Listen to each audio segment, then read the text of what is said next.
Hey up everyone, hello, it's me, Stef the Alter Nerd, your nerdy alternative, and welcome to what's becoming a weekly thing, live chatting with me, a week in review. That's really the running title of all of this at the moment. Alter Nerd Live, week in review. Let me know what you guys think to that. Speaking of which, hello everyone. We have, looking at this, Matthew Coburn. Hey up, mate. Hello, good day, hey up. Richard's comic book and video game. Hello. We also have Jean Rick. Hi, Jean Rick. Hello, me lovely. How's it going? Who else do we have? We have Will Morris. Hello, Will. I see ya. And comic book steals and deals. Steph. Comic book steals and deals. How are you all doing this wonderful, glorious day?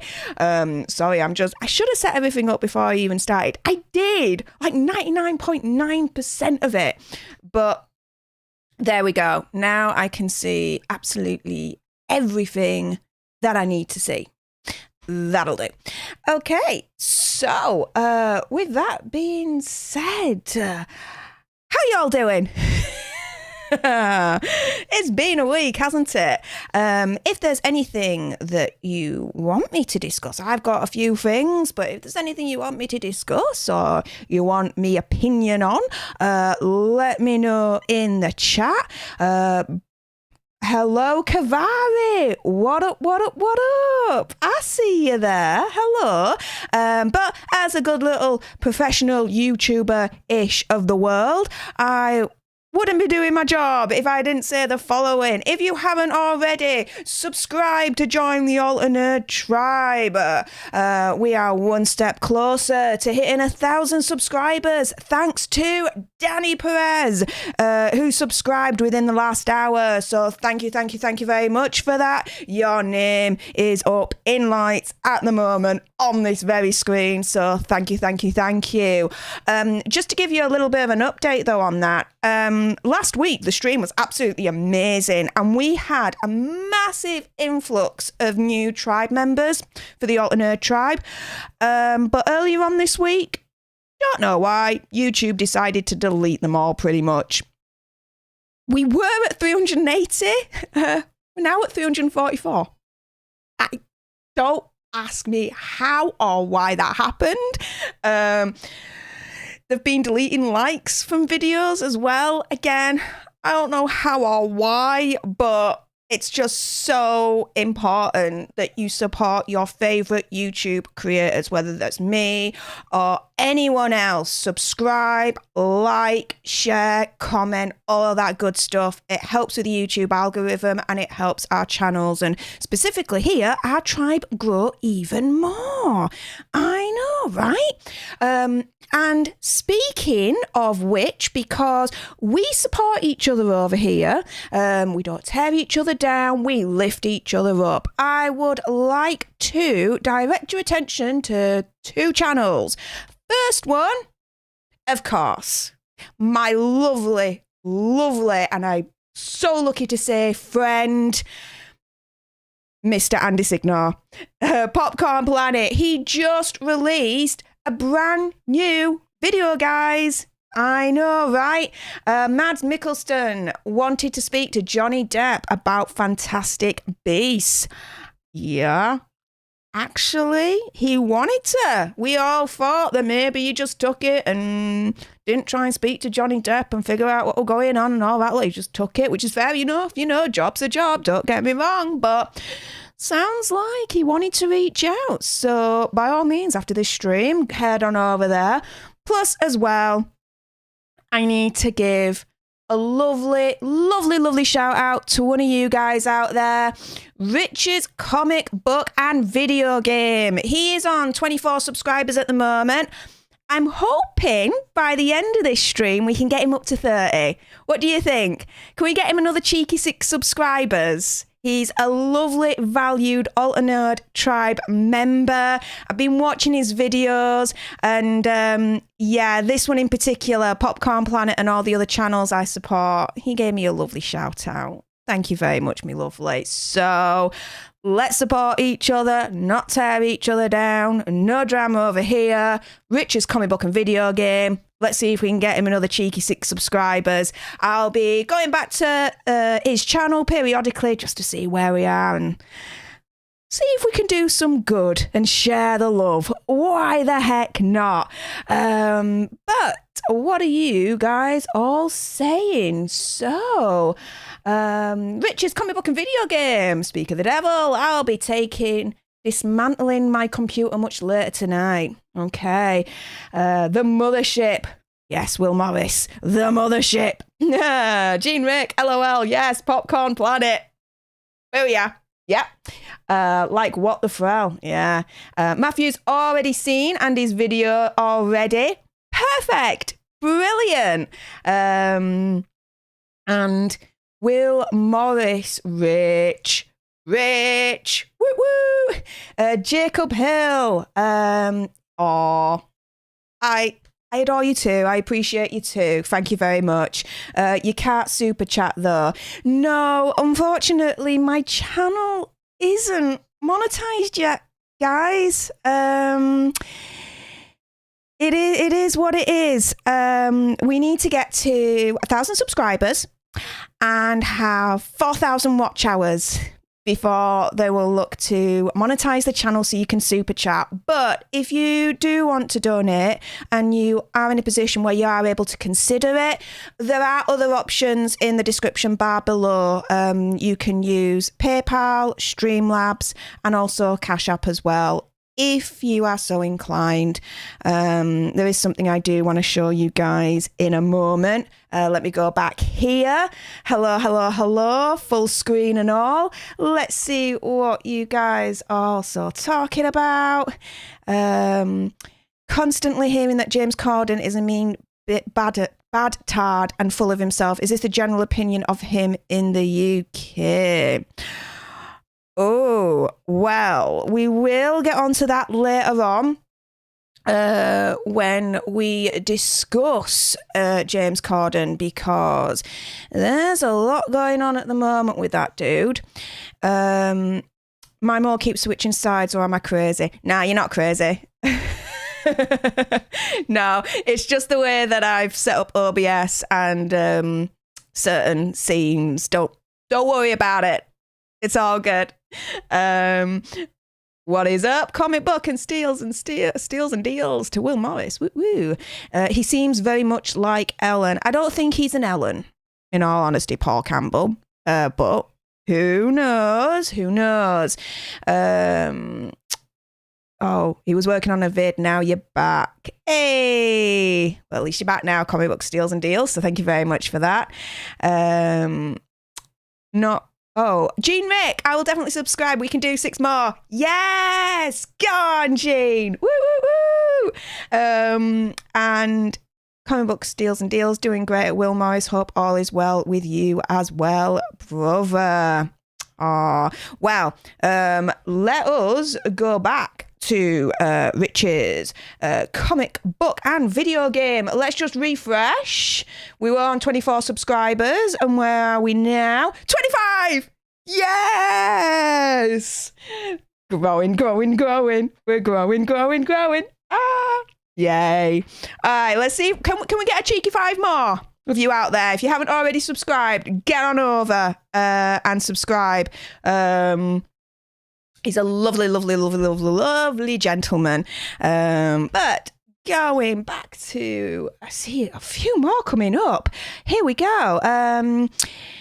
Jacob Hill, you had a golden opportunity to do the Robin Hood Men in Tights. I have them all. I'll be very honest with you, okay? I don't like Mel Brooks movies. I can't get on board with them. It's a type of humour that unfortunately is wasted on me, Jacob Pearl. I once did a review video, so essentially a review video on Spaceballs. A lot of people really, really like that movie, which, okay, more power to you guys if you like it. No. I didn't. I did not like it at all. It was awful in my eyes. I just couldn't get on board with it whatsoever. I was like, the humour, it's not humour. It's just, I don't get it. I just wasn't laughing. And I was like, combing the desert with a big massive comb. Like, oh, come on. That's just ridiculous. Like, dude, why do we have to go there? And it just, no for me. But if Mel Brooks movies are for you, more power to you. No, just saying. Kavari, I must say, Jodie did an amazing interpretation of you the other day. LOL. He does, doesn't he? For his 200th live celebration. Yeah, that was live, that's for sure. Yeah, he's so wonderful, and it always cracks me up when he tries to do my accent and imitate me, but it's all done out of respect and care, so I'm all on board for it, in all honesty. But yeah, I respect and admire Jodie very much, so congratulations again, mate, on your 200th anniversary. I know you're probably not watching this because you're busy with other things, which is, fair enough, but Jodie, here's to you again, mate.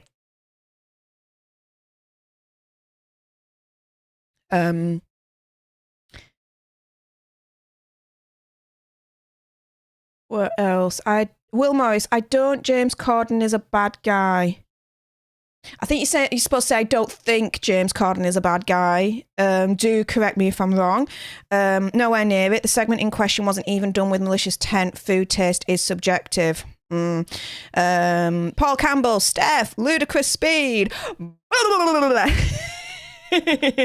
This is what you get when I'm on stream at a reasonable time in the UK. So there you go. Paul Campbell, they've gone played. Yeah. Will Morris, yeah, I don't like Spaceballs either. Oh, wow. Okay, I found someone else that doesn't like Spaceballs. That's amazing. Like, when I did the review and I uploaded it, Andy was like, no, how can you not like Spaceballs? It was like, I don't know, I'd offended like Jesus Christ or something. I don't know. I'm just not a fan. There you go. Jacob Hill, it's cool not having to hear you whisper. Yeah, I know, right? Well, it's 7:20 in the evening in the UK, so it's still a reasonable time to be able to stream, and, no one is asleep yet. So it's still a reasonable time for me to be able to be me, loud Steph and all, and speak to you guys and have fun. But before we do anything else and we actually start jumping into the articles, oh my goodness, Nicholas Clark, wow. Thank you very much, me lovely. He has just donated $15 to the channel, and I'm actually going to show you guys something in a moment, actually, before I forget. Something very exciting, but you know what that means. Nicholas Clark, thank you very much for your generosity. This one is for you.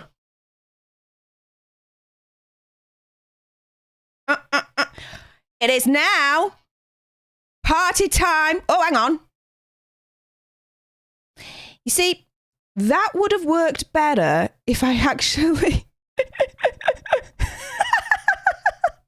Oh my goodness. I am so not a professional YouTuber of the world.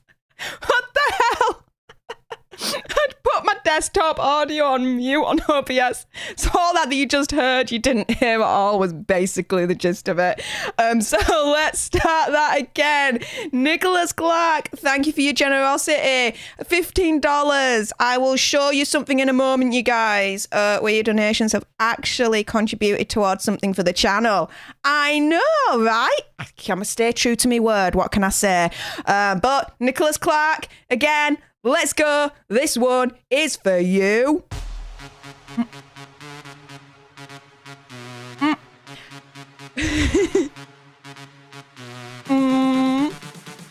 Come on, everyone. I want you all to dance with me.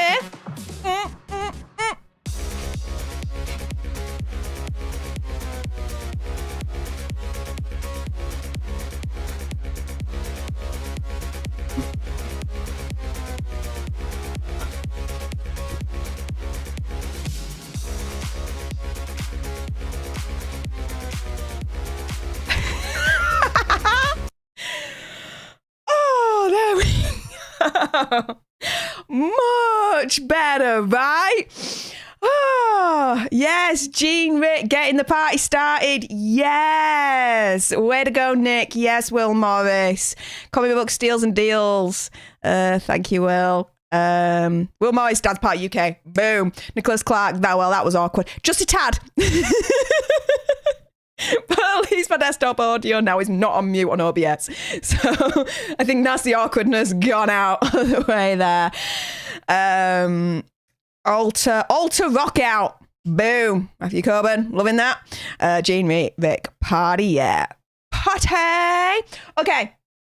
So I'm still on the hunt for the monitor that I'm wanting to replace, but I was out doing a little bit of shopping yesterday because I don't know about you guys, but with the lockdown and my ever-expanding backside eating, not doing much exercise, I needed to get some new clothes. Well, that's pretty much the excuse that I'm making anyway, in terms of spending a lot on 3-4 pairs of jeans, but they were needed.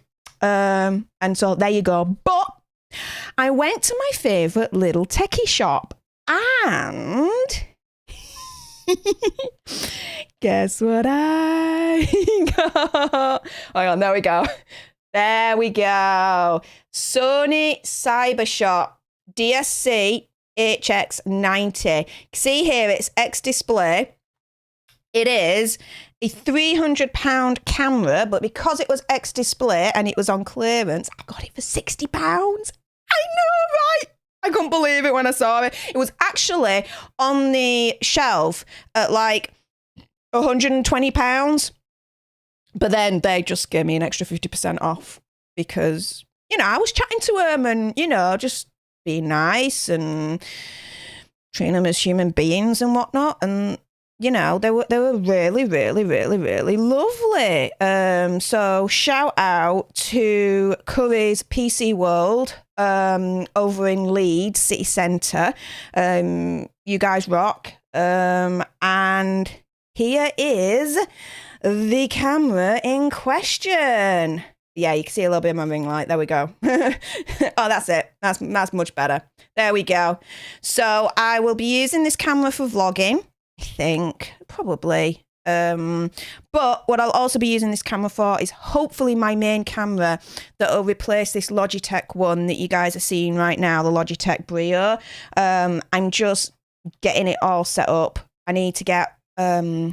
I think I've got all the leads that I need. The only thing that I need is a HDMI splitter.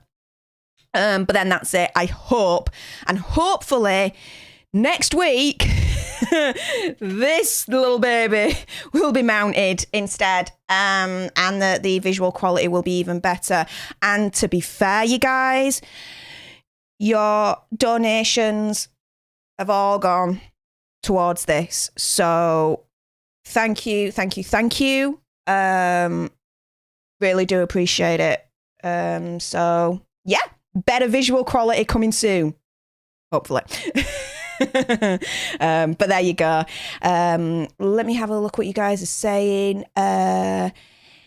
That's heavy. Yeah. How many megapixel is it? It's 18.2 megapixels, Cavari.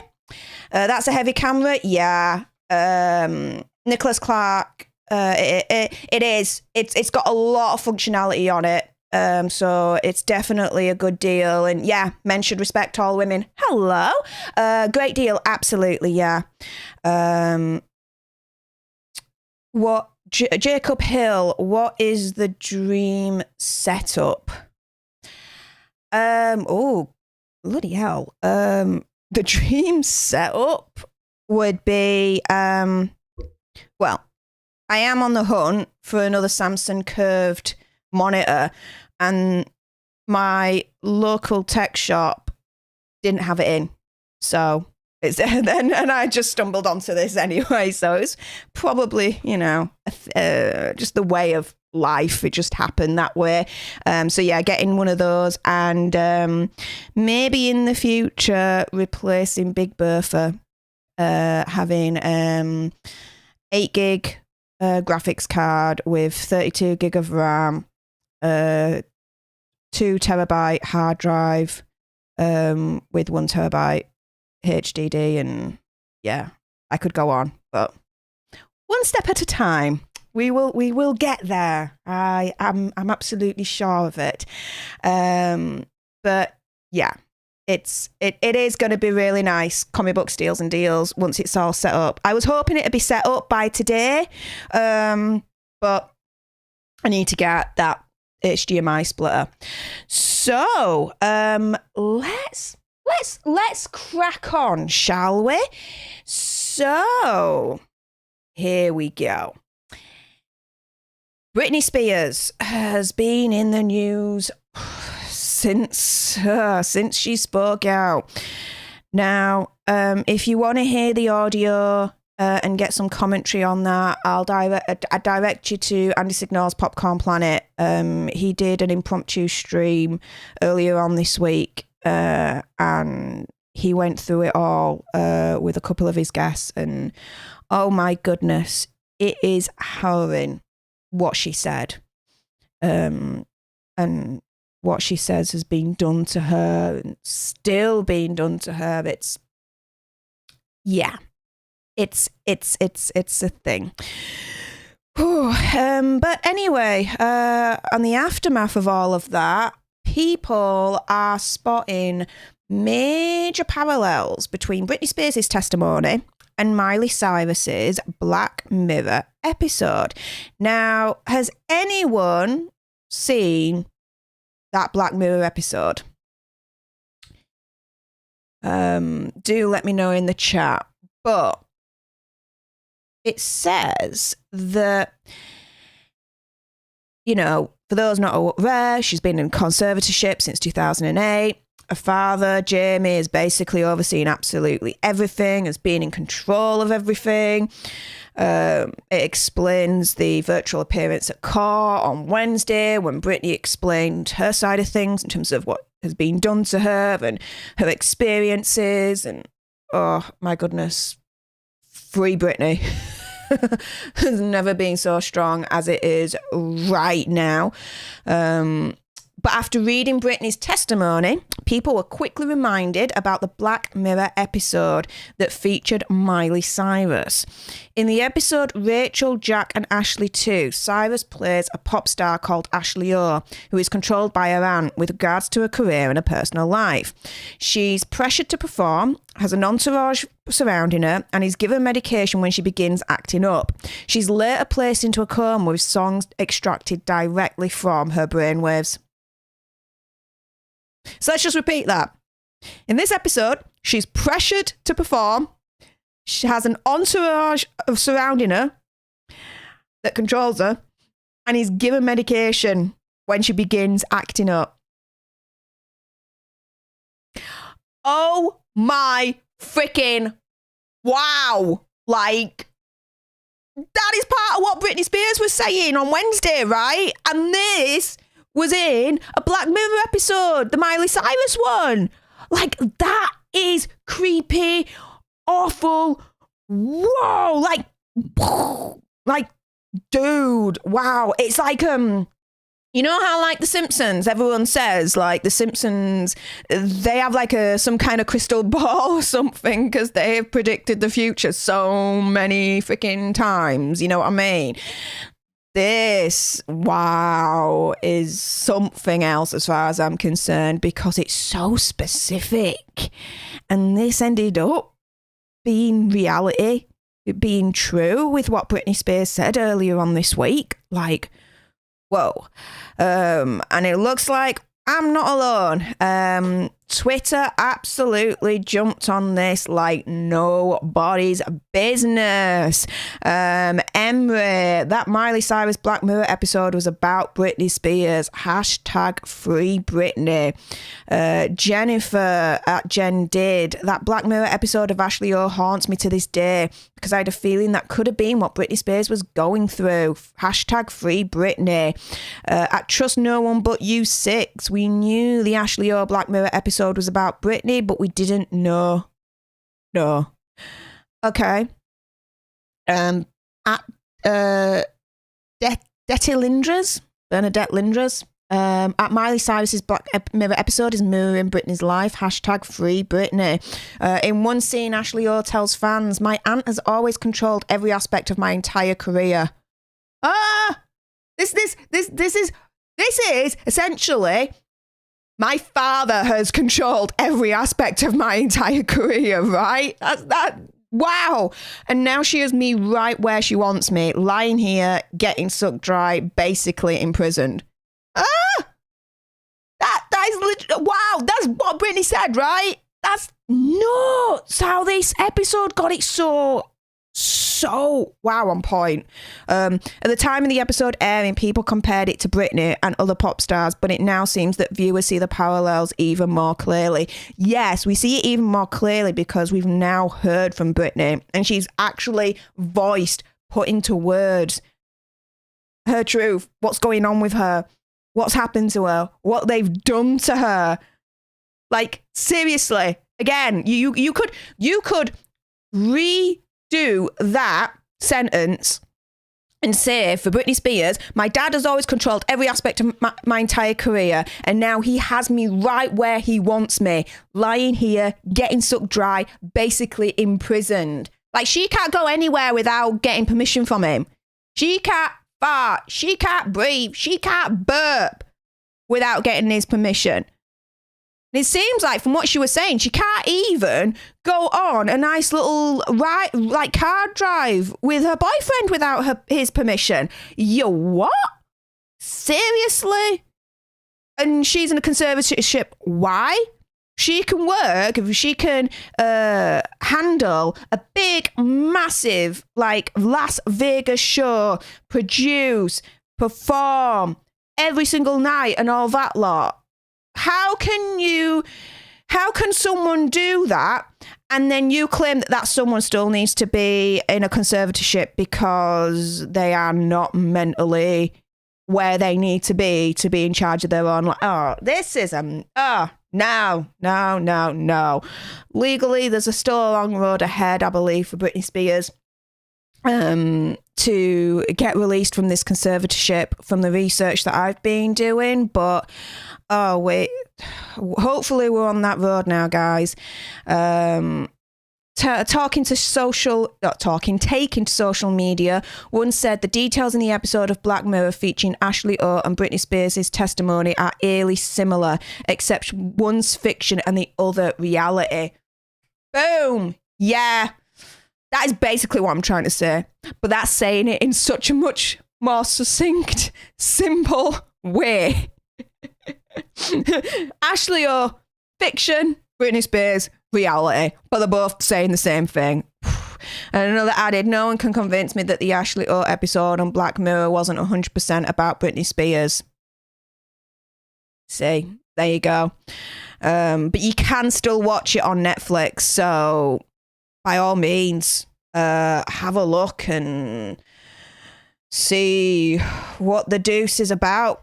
But yeah, that is nuts how that Black Mirror episode is mirroring Britney Spears' life so much. And it's not just like one little tiny aspect. It's like, it seems like the whole episode is basically take Miley Cyrus out, put Britney Spears in.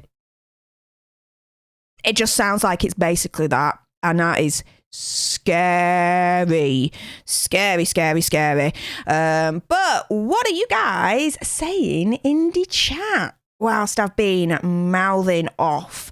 Comic book steals and deals. I think she's been taken advantage of her whole life. I don't think it's necessarily her whole life. I just think since she had that breakdown, it basically gave people the excuse to be able to take over her life and take full control. And it's been like that ever since. Now, I've been doing some research into this because I might be doing a special Alter Philosophy episode next week on Britney Spears' conservatorship and whether conservatorship at all is ethical or not, really, when it comes down to it. And there were 8 or 9 principles, something along those lines, that was submitted to the a US Senate subcommittee situation. One of the principles is that the person in charge, the conservator, has to act in a way whereby they're able to progress the conservatorship on as quickly as possible so that the conservatee, the person they're looking after, doesn't need it anymore. They need to act along the lines of that it's not going to last forever, and for them to put things in place so that the person they're looking after doesn't need the conservatorship anymore. Yeah, that's one of the principles based on my research out of all of this. And it seems that that's not happened. You know, it seems like certain people are like, no, we want to control Britney forever. Because by controlling Britney, we control the money. And unfortunately, when it comes down to it, a lot of these things... Isn't it all about the money? Doesn't seem like it's it's all about the person that they're caring. You know, like she said, they put her to work. They've taken advantage of her, and some of these people, in her words, need to be in jail. And from what she said, I'd be so inclined to agree with that. In all honesty, it's nuts. Will Morris, yeah, there were a lot of people watching that stream, only a couple knuckleheads. I haven't gotten there yet. I'm still around series 3. Okay. Nicholas Clark, I couldn't get through the first episode of Black Mirror, so unfortunately, no. That pig episode annoys a lot of people. I thought it was interesting, Will Morris said, but Matthew says he's never watched it. Okay. Rich's comic book and video game. I've tried watching Black Mirror. First season was awful. Will Morris, her parents obviously wanted her to be in entertainment given how young she was when she started. Yeah, she started when she was like 10, 12 years old in like the Mickey Mouse Club. We didn't have that over here in the UK. But yeah, I think she started out even younger than that, going on like talent shows and stuff. From what I can remember from the Framing Britney Spears documentary that came out earlier on this year. But Will Morris says he likes sci-fi anthologies. Blame Rod Serling. Shireen plays, hey up, me lovely. How's it going? Lovely to see you. Matthew Coburn, some favourite anthologies: Tales from the Dark Side, Stephen King's Cat's Eye, and another 80s One Nightmares with Emilio Estevez in it. Oh, Nightmares with Emilio Estevez. Part of the Brat Pack, he was. Right. I've never watched Black Mirror, but that's wild, says Shireen Plays. I know, right? I've never watched Black Mirror either, but that is strange, wild, nutso like of the world. It's like wow, how could it have gotten so many details right about what was going on with Britney Spears at the time? It's like, did they have someone on the inside in Britney Spears' circle that was just feeding them, leaking them information to do this Black Mirror episode? Because seriously, I won't put it past it. The amount of things that, according to this article, they mirrored Britney Spears' life, like to the T, guys, to the freaking T. Wow, it's nuts. And Nicholas Clark, when I was 17, I was under the Californian conservatorship. I was finally able to get out of it. It literally strips every right away from you and gives it to the controlling party. You don't have to have any mental issue. The state will do anything to get you in it because money is involved. But there are guiding principles, again, from my research, that a conservator has to follow and maintain. The issue is that the courts don't have the capacity to be able to police the conservator, basically. As long as, from what I can gather, the conservator can justify to the courts the actions that they're taking and that it's the best in the best interest of the person looking after, the courts won't scrutinise it. Do you know, they'll just be like, all right, fair dues, and kind of just walk on to the next case or next hearing or whatever, you know. Then there needs to be something in place, from what I can tell, that yes, you've got these guiding principles that the conservator has to follow and maintain, but there's no point in having these guiding principles if they're not going to be policed and enforced when they're not being maintained and adhered to. And there's a lot of these principles that, when I've analysed it and I've applied it to what Britney Spears has said, dude is a bad conservator based on that analysis. Do you know what I mean? But anyway, I digress. Again, me and my God, I just go like this. It's like comes from here and then it just comes out like word vomit all over your faces. There you go. Enjoy those word juices.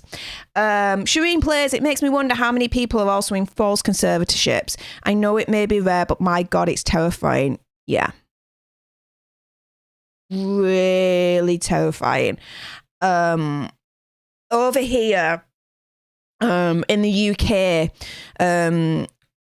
we have court of protection. It's like a power of attorney, but a court where power of attorney you have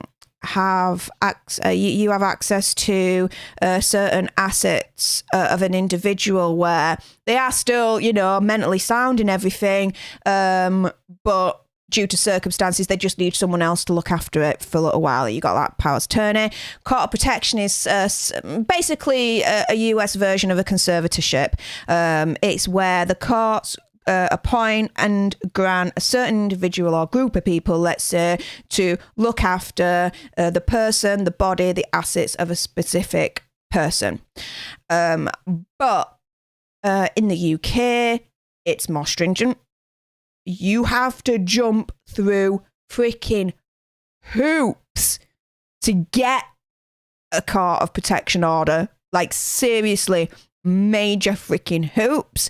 And then once you get the court of protection, there is a lot of monitoring going on.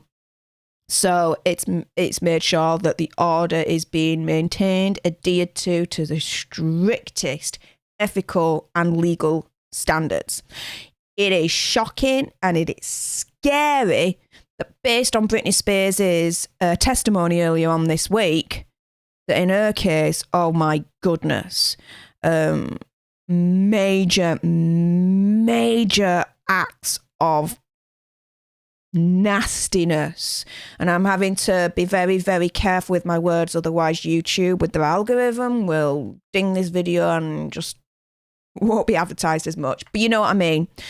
A lot of nastiness that's happened to her based on her testimony, and it's just like, how could a legal system allow that unchecked, unwatched, just let it happen and be like, yeah, whatever? Like, it seems to be, to me, what it is. But anyway, but yes, glad that you got out of that, Nicholas. I agree, Will.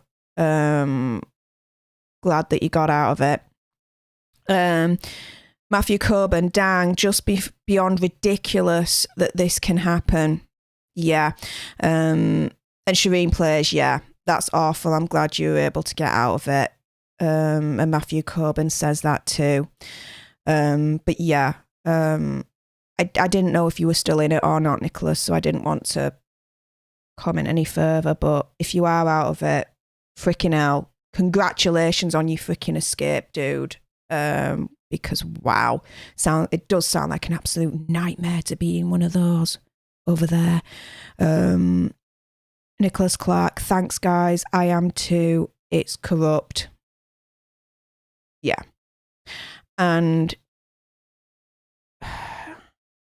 for everything that Britney has been through, and you know, you wouldn't want to wish it on your worst enemy, but some good can come out of this in the sense of she's highlighted on a freaking global scale like no one else could the corrupt nature of conservatorships in the Californian state, in America, whatever, you know. I know each state can be different with their laws, so, you know, I'm just saying, but, and hopefully her speaking out like this can promote and actually create change for the better when it comes to conservatorships, for all the hell that she's been through. You know, hopefully her testimony is not wasted and it can create a lasting legacy to improve that system. But we shall see. Will Morris, what you got? It's always jumping forward. There we go. It's probably impossible to know how many are for Shireen, but it would be nice if these states or provinces where they take place actually actively look into each case. Yeah, they should be doing.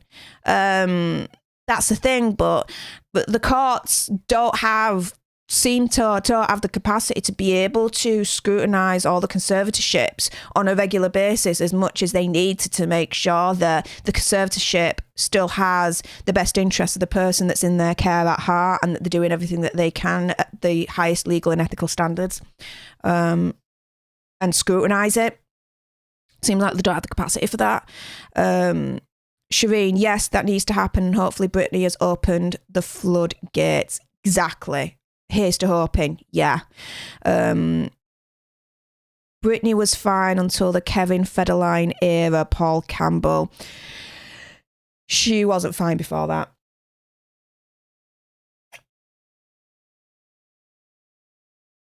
Before that, there were issues.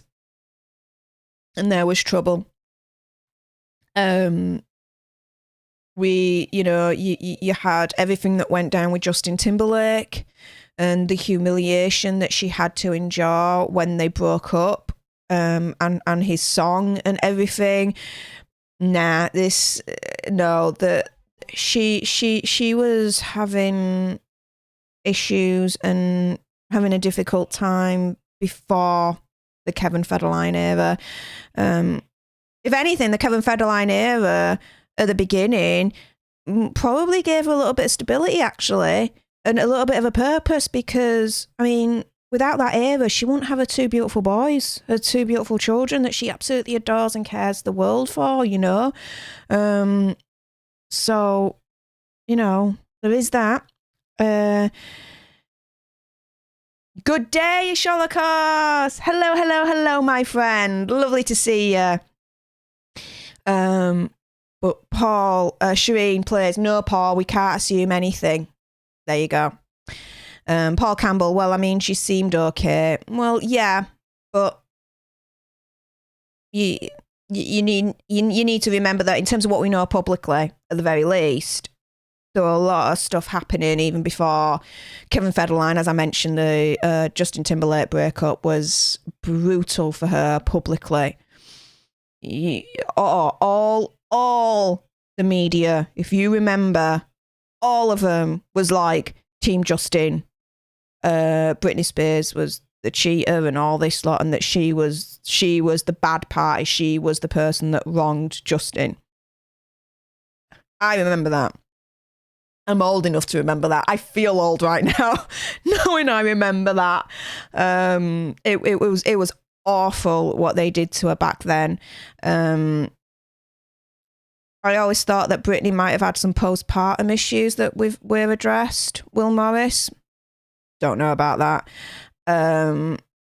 Comic book steals and deals. I think that was designed to service Hollywood, and that's the key. Paul seemed. Yes, absolutely, Will Morris. Comic book steals and deals, crazy people who make tons of money. Yeah. Paul Campbell, seems like a lot of people in that early 2000s era have struggled later, like Misha Barton is another example. Yeah, but I mean, if you go back generations, you know, you've got other famous people that have struggled. So, you know, you've got like Whitney Houston. Technically, if you want to go there, Michael Jackson had struggled, especially with the media and all that lot, whether you believe or not in the accusations. You know, you had, God, even going back to the 60s and 70s, Elvis Presley had issues, you know. Whenever there's fame, fortune, there's going to be issues. There's going to be issues. And unless you have a strong support system around you that has your best interests at heart and doesn't have any nefarious kind of, you know, instincts and whatnot, you're going to struggle. You are. Because you can't just take on all that money and fame on your own. The only reason why we know more of it now, in my opinion, is because of the internet. You know, back then, back in the early days and all that lot, you didn't really know much about, you know, all these stars struggling because they could keep it behind closed doors. Now, though, soon as you bloody fart, the internet knows about it. Do you know what I mean? So, yeah, there's a lot of people before the early 2000s era that have struggled. Will Morris, then there's a bit about her going broke. How is that possible if she isn't in control of her money? Booyah. Good question indeed. Paul Campbell, let's remember, like, then it was really when social media was coming into play, and I think, like, yeah, you're right, a lot of people have PTSD from that, probably. There you go, Paul Campbell. Yes. Bunda in the house. Hello, Bunda. Then they check your debts and then they call Can't Pay, will take it away. Seize goods. Oh, you guys, well, whilst I'm on that subject, if you haven't already, after this stream, I did a very, very special one-off alt philosophy episode just for Bunda on Can't Pay, will take it away. I know, I actually did 5 minutes of research for philosophy and applied it to Can't Pay, will take it away. So if you want to have a good laugh, check it out afterwards. Will Morris, I think you're right about the PTSD bits, Paul. Yeah. Comic book steals and deals, not that is a thing now, but was a really big deal when they established that in Europe. It's a mad, mad world that we are living in. Why is it jumping? There we go. Paul Campbell, I agree. It is a mad, mad, mad, mad world. Now, what else are you saying? Bunda's eating a Whataburger. Good for you. The legal system is a joke these days. It can be, Paul. Richard's comic book and video game got 26 sub nows. Very pleased. We'll get onto that in a moment. Everyone, if you haven't already, we are doing a little bit of a subscriber drive, not only for me, but for you guys as well, because we support each other over here. We don't tear each other down. We lift each other up. And one of our tribe members, Rich's comic book and video game, if we refresh it, he's on 26 subscribers. Can we get another cheeky 4 more and get him up to 30? Come on, you guys. I know we can do it. Go on. You know it makes sense. But getting back to a few more of your comments before we move on. I see someone is drinking Coca-Cola. Yes, I am. Cheers. So the Nicholas Clark, so they come to do an investigation every 2 years with the conservator and conservatee. Problem is, it's the same person that put you in the conservatorship in the first place. And that's my point, that they don't have the resources to be able to monitor it effectively. Doing it once every 2 years, an investigation, is not good enough. That is madness. Britney Spears is a fan of Cat Pay. Will take it away. I'll take your word for that, Bunda. Steph, go blonde. I did that once. I did. Hang on. I'll actually show you this picture, Bunda. Wonder if it'll focus. There we go. That's me, of course. And that's my lovely partner, Richard. I've been here with him now for about 13, 14 years. But yeah, look, blonde hair. There you go. So I've already gone blonde. So there, Bunda.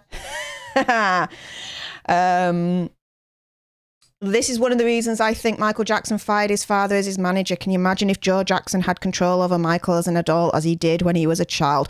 Oh, whoa. Yeah, Shireen. Like, that, nah. Like, whoa. That's that, yeah. Yeah. Scary. We don't need to think about that anymore, but that, yeah. Scary. Will Morris, that would have been a disaster. Yeah. Major disaster. Yes, 14 years, Bunda, and counting. 13, 14 years, joined at the hip. Beautiful. So since you were 21. Yeah. Technically since I was 20 years old, because it was my second year in uni that we got together. So yeah, I know. But before we go any further, I saw you, Jean Rick. I saw you. Thank you very much. Very, very generous. I think when you convert into dollars, I believe you donated $5 to my PayPal. But thank you so much. As I mentioned earlier on, unless anyone missed it, all the donations that I've received so far has gone back into the channel, and I got a new camera with it. So I'll be using it for vlogging, but I'll be also using it hopefully as my main camera for the channel. So you will see updated visuals from me, which will be fun. I just need to get a few more little bits, like connector bits for the computer, so hopefully it'll work as a webcam, but we shall see. So thank you. I stick to my word. Everything that I receive goes back into the channel. And this is just one of many things that I will continue to invest in. So, Jean, thank you very much. This one, and you know it's party time, guys, is for you.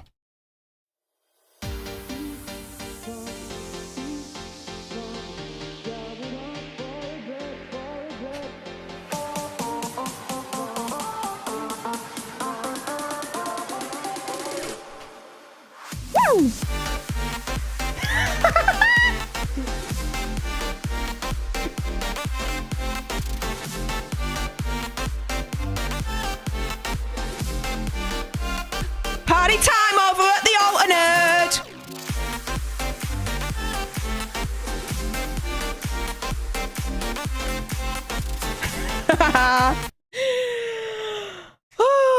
So, yes, thank you very much, Jean, and Nicholas, thank you very much for your generosity, but it is now Jean Rick's turn to be on screen and in the spotlight. So thank you. I never ask, but if you are ever inclined and you are in a position to do so, you can always consider donating to my channel so I can reinvest it back in, like this little piece of tech here. All the details are in the description below. PayPal, Streamlabs and Cash App are the three, so entirely up to you guys. But again, thank you, Jean, for your generosity, my friend. What else are you all saying? Thank you very much, Will Morris, for your modding there. Much appreciated. Shireen, I love the background as well. Thank you. It's basically, right, Shireen, it's a green screen that I can attach to my chair like this, but when I use the green screen technology, my frames per second kind of go down to shiz. Basically, it looks absolutely awful. So what I did instead was I just bought a buttload of like movie cards from Amazon for like £10. And I just stuck them on my green screen by tape, just sellotape. So I just made a makeshift background. To be fair, if I took this thing off, you guys know, you'd see my partner's desk. And yeah, no. I like my desk to be tiny and organised. He obviously does not. So there you go. Alter rock, alter dance. Booyah. But Bunda says I could not see myself with someone for 14 years. Fair enough. Paul Campbell is a little off topic, but I don't know if anyone's seen the movie Angel Heart with Mickey Rourke. My God, he's brilliant. There's nobody on his level anymore. Who knew I needed dancing Steph in my life? You see, everyone needs a dancing Steph in your life. There you go. Booyah. Jesus, like, did nobody like this good anymore? Like, that's the feeling I had watching it. Yeah. And only people that listen to Alter Bridge dance like that. Well, if you don't dance like that, Bunda, then oh well. What can I say? That's awesome. Yay, Shireen. And Matthew Coburn, Beetlejuice. Yeah, you say 3 times. Watch what happens. But yes, anyway, let us firstly go back to Rich's comic book and video game. We are doing a subscriber drive, not only for my channel, but again, we support each other. We lift each other up. We don't tear each other down here. One of our tribe members has their own YouTube channel. It's Rich's comic book and video game. Last check, we were at 26 subscribers. We'd like to get 4 more and get him up to that magic 30. So where are we at the moment? Are we staying? Yeah, we're staying at the moment at 26. But if you can, let's support each other. Get on over here and subscribe. Now, getting on to, and we'll get through this a little bit quicker here because it's more of a video that you'll be seeing here. So an ex-Britney Spears backup dancer just shared behind the scenes tea about what he's seen in a spicy TikTok. So he shared some behind the scenes information about what it was like to work with Britney Spears. It turns out that according to him, Spears was capable, present and energized throughout the rehearsals. Now, it was a dancer, choreographer and TikTok user at Nick Pauley, and he shared an old video of himself and other dancers learning some new choreography with Britney Spears. Now, in the video, the choreography being taught was created, memorized and then performed by Spears herself. And people out there are saying that she still needs to be in this conservatorship because she isn't mentally capable to be able to look after herself. Like, seriously, she created, memorized and performed a dance herself and was able to command a room of other professional dancers and teach them this. And that's not someone that's sound of mind. You what? Seriously, this is all kinds of freaking craziness and bull. So this would seem to counter the claims in the past that Spears needed to be under conservatorship because she couldn't do much for herself, including making important decisions around her work and money. But she can choreograph and create dances and put on a big, massive, frick-off show that generates millions of dollars. But she could do that. Oh, yeah. Freaking nuts. In fact, during yesterday's 30-minute court speech, Spears even mentioned her rigorous choreography routines, which she taught herself.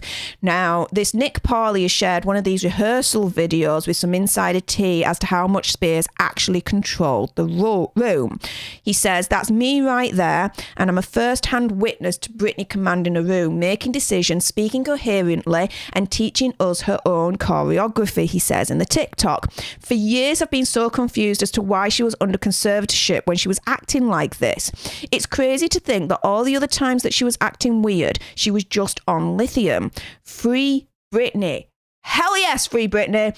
Britney, I love you. You didn't book me that day, but I still love you, and I hope you get what you deserve. Now, I've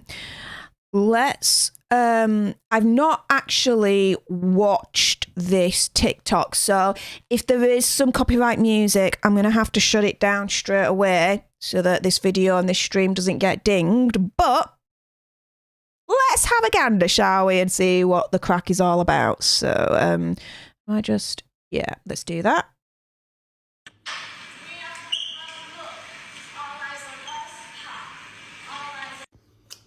Hey everyone, okay, so that's me right there, and I'm a first-hand witness to Britney commanding a room, making decisions, speaking coherently, and teaching us her own choreography. And for years, I've been so confused as to why she was under a conservatorship when she was acting like this. It's crazy to think that all the other times when she was acting weird, she was just, on lithium. Dude, free Britney. Britney, I love you. You didn't book me that day, but it's okay. I still love you, and I hope you get what you deserve.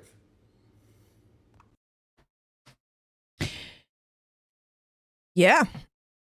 You saw it right there, right at the beginning before he dipped in and he explained his experiences, his first-hand account with Britney Spears. You saw it. She was there. She was commanding the room. She was teaching the choreography. And again, people are trying to argue that she's not sound of mind and she still needs to be in a conservatorship. Like, what freaking planet are these people on? I don't understand. But yeah, you guys, let's go back to full screen so you get to see, oh my glorious me again. Hello, hello, hello. What are you guys saying in the chat now? Rich's comic book and video game. Beetlejuice, Beetlejuice, Beetlejuice. Beetlejuice. Matthew Coburn, I like him in Harley Davidson and the Marlboro Man. Paul Campbell, right on, Will. All right.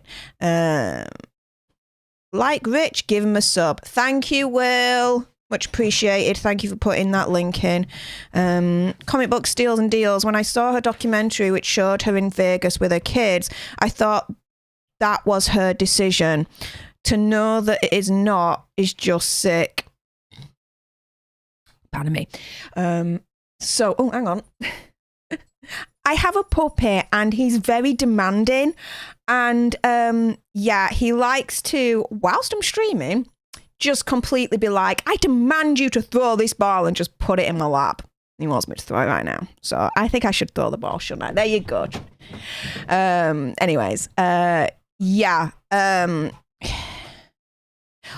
You see, how much of it, how do I put this? You see, we don't know if, how put it, It sounds like it wasn't her decision fully because, again, the conservatorship, they have full control in terms of what she does and what she doesn't do when it comes to her career and all that malarkey, right? Now, she does the first kind of wave of Vegas and does a show, Piece of Me, all that lot. Cool. And then they announce the second wave of shows called Domination, but she doesn't follow through with that. And she completely be like, yeah, I ain't doing this anymore. And makes that decision there and then to not do those shows. So part of me, in terms of devil's advocate here, and just stay with me, guys, is yes, the conservatorship has full control over her finances and her career, this, that, and the other. But if Britney Spears had the power eventually to turn around and say, no, I'm not going to do this Domination one, the second kind of era of Vegas, then to a certain extent, she was happy to decide to do the first Las Vegas set of shows to a certain extent. I mean, she must have felt a little bit free up there and happy to be in her element, singing her songs, doing the dancing, all that lot. Maybe? I don't know. It's very complex, isn't it, you guys? To know, though, that let's say her doing those Vegas shows was not fully 100% her decision, that is sick. I will say that she wasn't fully 100% on board with it. Basically, what she was describing to me, I'm interpreting it as a little bit of forced labour. You know, that there was an element that she was forced to do these things, so it wasn't 100% her decision. Yeah, now I'm going full circle with my thoughts. There you go. And that's how it works sometimes. Nerd Report in the house. Hello, Lewis. Nerd Report in the house. How you doing? Hello, hello, hello. If anyone's not subscribed to Nerd Report, get yourself over, hit the subscribe button. Elijah Brody, what's up, everyone? Hello, Elijah. Lovely to see you. Thank you for joining. Bunda Nerd Report. Of course. Jean Rick, love you, Steph. And yes, everyone needs a dancing Steph in their life. I appreciate you too, Jean. And yes, everyone needs a dancing Steph in their life once in a while. Absolutely. Comic books, steals and deals. Good point. It does show some control over her career. Yeah. Do you know what I mean? So it is a little bit more complex, but who knows? Nicholas Clark is back. Hello. Welcome back, Nicholas. Thank you very much for joining us again. Comic books, steals and deals, and couldn't leave Vegas. All right. So we are up to date with the chat. Oh, Tyler's just come in. Yes. Hello, Tyler. And again, support. If you haven't subscribed over to Tyler Cadalis's channel, it's part of the community. We support each other. We don't tear each other down. We lift each other up. That's how we roll over this side of the corner. So head yourselves over to Tyler Cadalis's channel and get into subscribing to him as well. And Lewis, I've just modded you. There you go. Can't believe I haven't done it earlier, but never mind. Better late than never, mate. There you go. I've modded you. Anyways, let us crack on, shall we? Because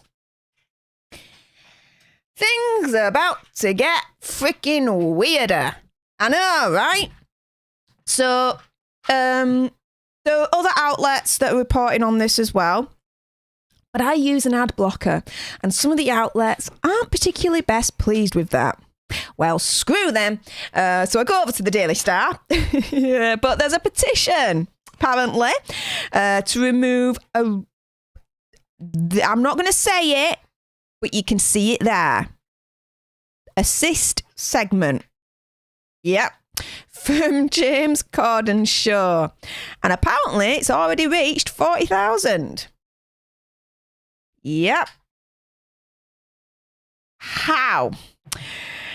So it's all to do, apparently, with a segment on his show that featured Asian cuisine as a quote-unquote disgusting food, with a petition to cancel or modify the segment reaching over 40,000 signatures. So he's received backlash for this segment for allegedly being culturally insensitive. So after featuring a number of dishes from different cultures on the show's segments Spill Your Guts or Fill Your Guts, a petition was started by Kim Syra criticising the segment, reaching over 40,000 signatures. The segment has featured dishes like the Filipino street food snack balut. I hope I pronounced that right. Me and my God butchers words all the time. It's just a thing. And Chinese delicacy 1,000-year-old eggs. One moment, I got a cough. There we go. I'm back. I wasn't going to cough in your ears. I mean, come on, I was going to mute myself for that. Anyways, Kim Cyrus said, I wasn't mad about it, but I was more so confused. I was just wondering why they used a food that was so sentimental to my culture. On the show, James and a celebrity guest must play a twist on the game of Truth or Dare, where you either answer a personal question or eat a disgusting food. Okay? While some of the dishes may have no obviously significance to any specific culture like hot dog juice and bug trifle, a number of the foods do come from certain cultural cuisines. With the segment being primarily about shock value, as James and his celebrity guests often refer to the foods as horrifying and disgusting, it brings to question the damage it could cause to public perception of different cultures. Kim Syra continued, if you don't like it, there's a way to be respectful about it. When a person who isn't involved in the culture whatsoever is adamantly profiting from it and showing it in a negative way, it's not right. Syra's petition is pushing for the Late Show to either cancel or modify the content to remove foods from other cultures, while also asking for James Corden to apologise for the segment publicly and donate to Asian American organisations. Speaking to the Howard Stern show, James said of the segment, the next time we do that bit, we obviously won't involve or use any of those foods. Our show is a show about joy and light and love. We don't want to make a show to upset anybody. While James has spoken up about the backlash to the segment, it's a public on-air apology that Syra is looking for from James. She said, in my petition, I've specifically asked for James Corden to publicly apologise on his show, and the reason why I was really specific about that was because I think that it's imperative for his hundreds of thousands of viewers to understand the harm that mocking these foods rooted in Asian cultures has on Asian people who still eat them. Okay, so in a nutshell, he's got this segment and it's like a Truth or Dare segment where either they answer a question honestly or they've got to eat something that they reference as horrific, disgusting, that kind of thing, right? And some people are up in arms about it because of them describing the foods as horrifying, as disgusting, and saying that it's culturally insensitive to do so with certain foods that they present on the table during this segment. Okay. The hell is this world coming to?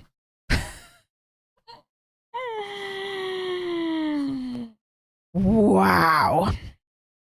Just wow. Okay.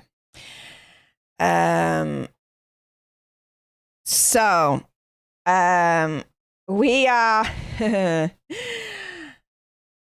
Nicholas, I see you. I'll be with you in a moment, mate. But before I get to that,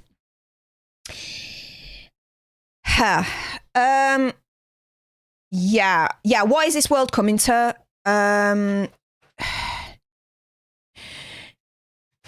If to me, okay, and this is my opinion, and I don't mean any disrespect, but how has it come to a point where if you described something as disgusting, that you are now being culturally insensitive and labelled an ist word? how have we got to that point? If you don't like something and you claim it as disgusting, that's not you being ist or culturally insensitive. That's just you saying it's disgusting. Like, hello? What? And? That does not mean you're ist or you're culturally insensitive. Am I missing the point here? Like, please, in the chat, like, educate me if, I'm getting the wrong end at stick here. But I think that this petition's taken it a little bit too far. I mean, by all accounts, he's had this segment for like ages. So why all of a sudden are people up in arms about it now? If this person that started this petition absolutely finds this segment that James Corden does offensive, just to put this out there, don't watch I'm a Celebrity, Get Me Out of Here. I'm just saying, right? Now, I don't know if you guys have it in your own country, but we have this this show called I'm a Celebrity, Get Me Out of Here, and it's a UK-based show. It's a UK show, but it's based in Australia. So the show flies out like, let's say, 12 celebrities out into the middle of an Australian jungle, and they're put in camp, and they've got to survive. And they do it like for charity and all that lot, which is really, really cool. But what they have to do in order to try and keep their place in the camp and not get voted out by members of the public is they have to do what's called the bush trucker trials. And some of that involves eating things that we would consider disgusting. What would they eat, for example, or what would they be put in their faces to try and eat? Bugs of various kinds. Kangaroo testicles is another. And if they complete the bush trucker trial and they are successful, then they are granted immunity from the public vote, so they stay in for another week, right? But the whole thing about the bush trucker trials is facing up to fears and things that are considered disgusting and awful, and for them to overcome it and gain immunity. But by framing it in a way that they're having to face disgusting, horrific things, apparently, according to this logic with this petition, I'm a Celebrity, Get Me Out of Here is now culturally insensitive and ist. What? Like, if someone turns around and says, I mean, I love sushi, don't get me wrong. Absolutely love it to death. I can eat it until the cows freaking come home. But raw fish, for example, someone will turn around and say that's disgusting. Oh, are they being racially insensitive and ist because they're calling sushi disgusting towards Japanese culture? You see where I'm going with this? Am I completely like off the freaking like earth right now? Like, am I nuts with this? Because I'm not. I saw that article and I was like, yo, what?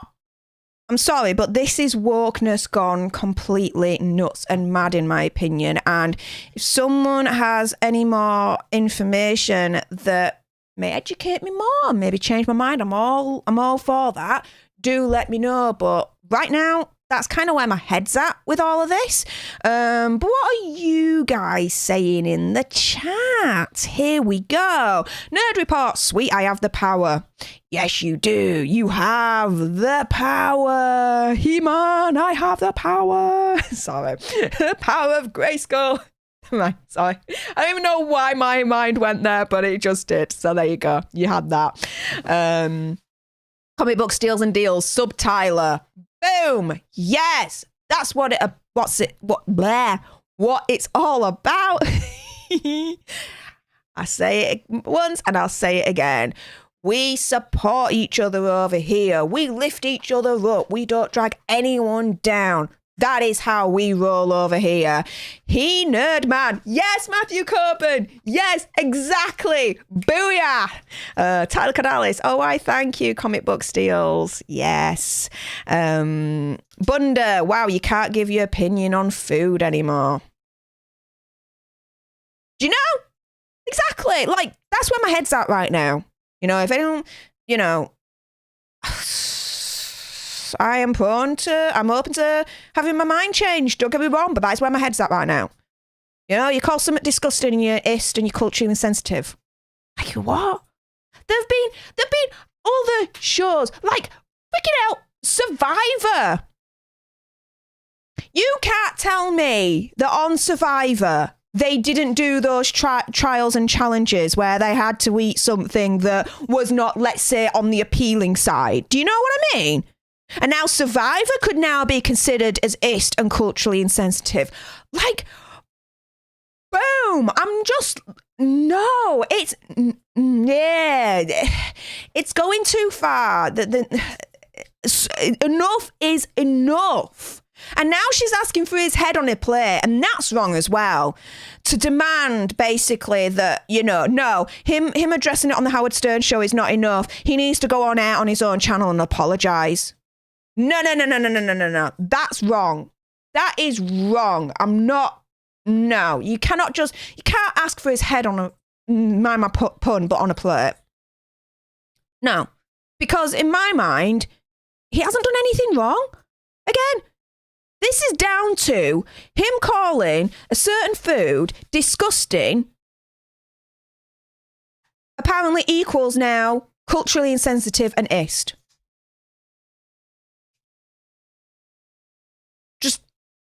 Just simmer on that, because that does not sit right with me. It doesn't. So yeah, apparently you can't give your opinion on food anymore, otherwise you're culturally insensitive and you're ist. There you go.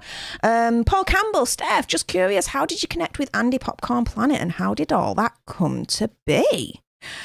Oh, well, cutting a long story short, it was like a couple of years ago now.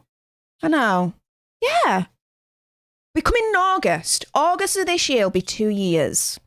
I subscribe to the Philip DeFranco show, and on one of his segments, he referenced Andy's video, the Me Too Misfire video, and I was like, okay, I'll watch that, because I'm sure a lot of you were back in the day, I was a big Screen Junkies fan. I'd watch all their videos, movie fights, The Obvious, Honest Trailers, all that lot. And, you know, it was something different. They were pioneers at the time and we were all on board. And then when the shiz hit the fan and everyone turned on Andy and said all those things about him, I was one of those people that believed it. I really was. I had my own biases because of what happened to me in the past, and I'll leave it at that, but I believed it. I remember that video very, very clearly where they're all sat at that table and they're all explaining what had happened, what they were going to do moving forward, how disappointed they were, how horrified they were, all that lot. I'm sure you guys who know which video I'm referencing that the Screen Junkies crew did after it all came out. But yeah, going back to the Philip DeFranco show and that video, when he referenced Andy's video, the Me Too Misfire, I was like, okay, he's now actually speaking out a bit more. Let me hear his side of things and, you know, open mind. Wow, was my mind opened at that point. He dropped receipts like there was no one's business, to the point where I was like, I felt really, really bad that I believed in everything that the Screen Junkies crew had said, all the lies. I never publicly bashed Andy or anything like that, don't get me wrong, but I did believe in the lies. And so what I did was I reached out to him on Instagram and I just said, look, you're probably not going to read this, but I think it's only right for me to apologise for believing in the lies. Thank you very much for doing this video. And basically good luck for the future, this, that and the other. It was a little bit more lengthy than that, but they're basically the cliff notes of it. And that's how I connected with him, because he actually answered back. And we slowly but surely just started up getting to know each other, becoming friends. And then the following year, back in like March, April time, he invited me to go on to one of his streams that he was doing. And there was him, Lewis and Jodie. So I met all three of them pretty much at the same time on stream, which was fun. And then it kind of went from there. I don't know how I got so involved with Popcorn Planet. It just happened very gradually. And before I knew it, you know, I'm helping out in like such an awesome, wonderful way. And it's got to the point where I'm proud to call Andy my friend and support him any which way that I can. And yeah, that's it. That's the short story. And that was a short story, believe it or not. But there you go. I hope that's answered that, Paul. Bunda, this is the stupidest shiz ever. It is. I agree, going back to the James Corden article. Shaz Ravenel, I guess they should cancel Gordon Ramsay for all the dishes he spat out then. Yeah? You think, right? Shh, Bunda. Be polite, and by the way, give me money, LMAO. Shireen plays, oh, for goodness sake, some food tastes, stroke, smells disgusting. People take offence to everything these days. Exactly. But when they take offence, it's okay taking offence, right? If you're offended, you're offended. That is your right to be offended, yeah? But then taking that offence and weaponising it and then calling the person that's offended you ist, culturally insensitive, blah, blah, blah. Now we're crossing a line. And I'm not comfortable with that. These terms, these attacks are being thrown around willy-nilly, that it's lessening their power to when you actually call someone that actually deserves it ist and culturally insensitive. You're desensitizing it by using it in the wrong way, kind of thing. I hope that makes sense. Anyway, swiftly moving on. Tyler, sheesh, yes. Shireen plays, no apology needed. Yes, no apology needed. I don't think James should apologise. Will he? I got a sneaky suspicion he will. Sign of the times, isn't it? You offend a big mass of people. It's always the people that shout the loudest that get the attention and force a person into an apology, because they're just shouting the loudest. But 40,000, think about it this way, right? You got 40,000 on the last count signatures on that petition, right? Yeah, how many millions watch his show? When you think about it, it's only a very, very small proportion that, you know, is offended by this segment, let's say at the very least. Like, seriously, like, look at the bigger picture. I often feeling he will apologise. And if anything, might actually drop the segment altogether. More hassle than it's worth, maybe, for them. Who knows? Paul Campbell, yeah, I agree. I don't understand why people can't say they don't like something doesn't mean they're ist. Exactly. Nicholas Clark, I find rice disgusting. Oh my goodness, Nicholas! No! You are ist and you are culturally insensitive for saying that. Oh my goodness, how dare you! I am joking, by the way. But that's it! Yeah? You say you find rice disgusting. You're culturally sensitive and you're ist now. Based on this logic of this petition, dude. The Novice, what's up? What's up, Novice? Hey up, mate. Thank you for joining. Which is comic book and video games. Some food is disgusting, but I never say it. And that is your right. Fair enough. But even you thinking it makes you ist and culturally insensitive when you think on this logic of this petition. Think about it. Yeah? My logic is undeniable. Moving swiftly on. Nicholas Clark, I find almost all vegetables disgusting and I find sushi disgusting. I'm a picky eater. Deep down, we are all subconsciously is. I don't think we are, but I think you're joking there, Nick. So I'll leave it at that. But whilst we're on disgusting food, for me, I don't like spicy stuff. So spicy Mexican food, spicy Indian food, spicy Asian food. So curries from like Pakistan, that kind of thing. Anything spicy, I don't like it. To me, that is disgusting, awful, burns my mouth off. Even if I have a korma, right, I have to say to the chef, no spices in it whatsoever, because I know they still put in a little bit of spice. They do, and even that like completely sets me off, and I just can't have it.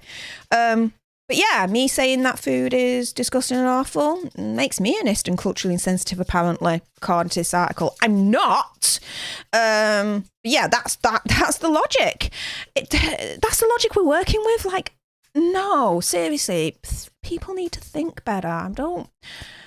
Anyway, what else are you guys saying before we move on to the next article? Hang on. Why? This always keeps jumping. Here we go. Back to it. Paul Campbell, I could go for a Royale with cheese right about now. I had a Subway earlier on. Really liked it. Hit the spot. Rich's comic book and video game. Some places eat monkey brains. Yeah, they do. More power to them. Bunda, don't forget this person is also asking for money. Are they? Oof. Tyler, all the hearts. There you go. Just for you, Tyler. Jean Rick, no, you have the right to say I don't like a food now. If you say I don't like a food because it's made from a certain group of people, then that would be ist. Yeah, but he's not saying that.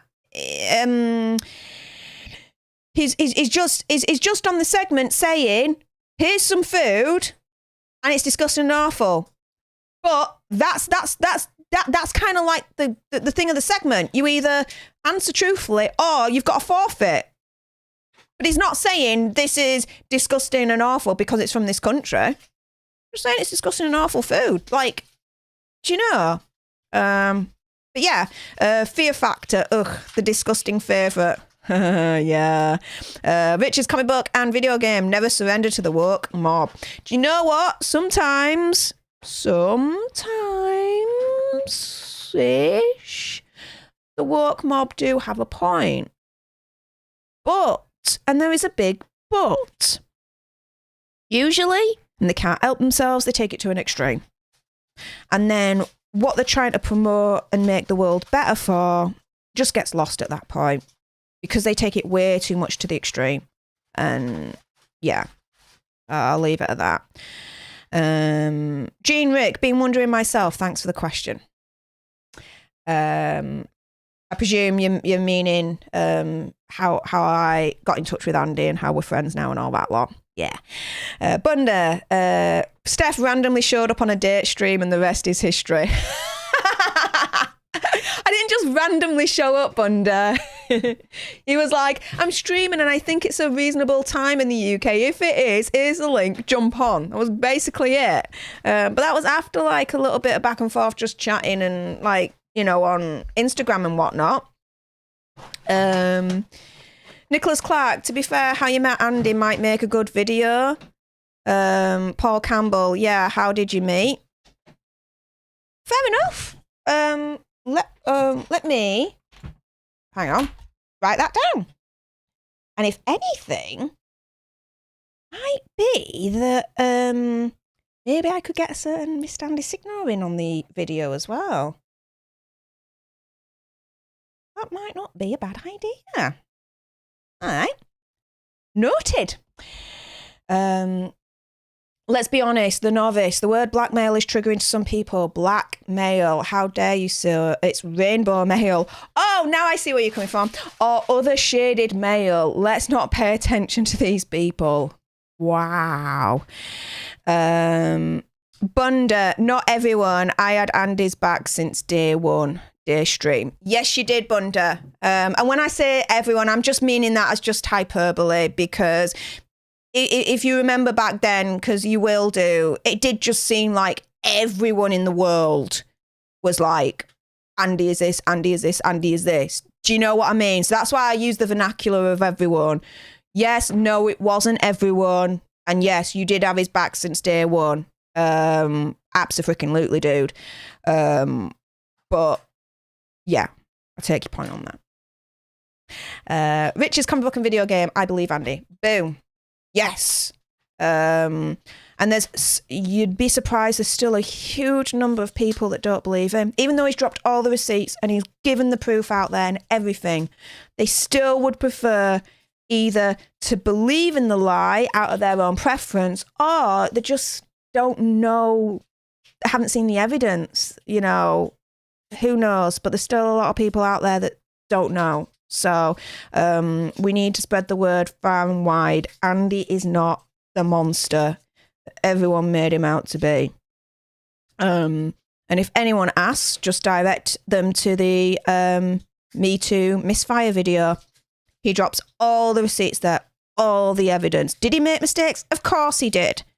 Was it the monster that they painted him out to be? Hell freaking no.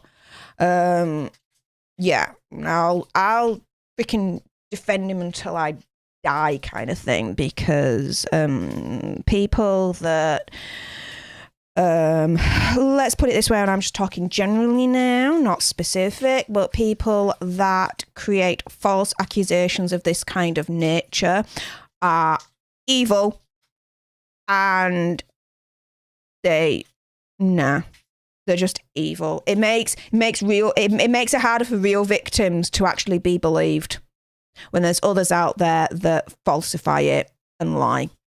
No. I am not on board with that. Will Morris, I've heard that about you, Bunda. That makes you awesome, man. Damn right. They literally weren't no one's business. He got exploited for sure. Yeah. Tyler Cordalis. A lot of YouTube play buttons there. Yeah. Shireen Plays, I was the same, Steph. I believe the lies about Andy, and I only read his video a couple of years ago, and I commented on the video as well. There we go, Shireen. Will Morris, I know Andy from Popcorn Planet. I know next to nothing about Screen Junk. It's in the past now. The main thing is, you know Andy from Popcorn Planet. Big thumbs up. Matthew Coburn, I heard of the name Screen Junkie's name while looking up stuff, but never went there that much or knew about anyone from it. I didn't even know of Andy until last year because of you know who. RF. We'll leave it there. Love Popcorn Planet. Wish Movie World got more love. Hey, Movie World is growing. It's progressing, so it'll get there. It's just going to take time. It's hard now for any new YouTube channel to grow and be out there. So yeah. What else are you guys saying before we move on? Jean Rick, thank you for the live stream today. Steph made me smile. This day started out bad. I've got to go to work, so peace. Out till next time. Big hugs, everyone. Oh, Jean. Oh, well, you are very, very welcome. I'm sorry the day started out bad, but I'm very honoured that I was able to lift your day a little bit with this live stream. So thank you so much for hanging out and for your support as always and your generosity. I will see you next time, of course. You have a lovely day at work. A lot of people, some people like spicy food, like Nicholas Clark. Will Morris doesn't mess with spicy food. All right, then. And Rich's comic book and video game, resting on 28 subs. Happy. Woo woo. Let's go back to that, actually. So let's refresh. Yes! Richard's comic book and video game. We're on 28 subscribers. We need 2 more to reach that lucky 30. Who of you lovely peoples out there that hasn't yet subscribed is going to support our friend? Because again, I'll say it once and I'll say it again. We support each other. We don't drag each other down. No. We lift each other up. And that's how we roll over here. There you go. Let's see. I'm just going down.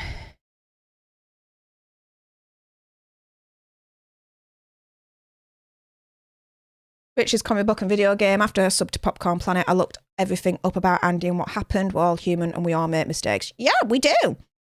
But again, he wasn't the freaking monster that they all made him out to be. The majority of it was freaking lies and he dropped the receipts. So there you go. LOL. I like dropping play buttons, Tyler. Tyler, it's definitely hard. My growth has been super slow, but I'm going to keep pushing all I can do. I'll subscribe. Link. Okay, let me just put the link here. There you go. Links in the chat. Subscribe to Richard's comic book and video game. Let's get him up to 30. And let's get on to the next article.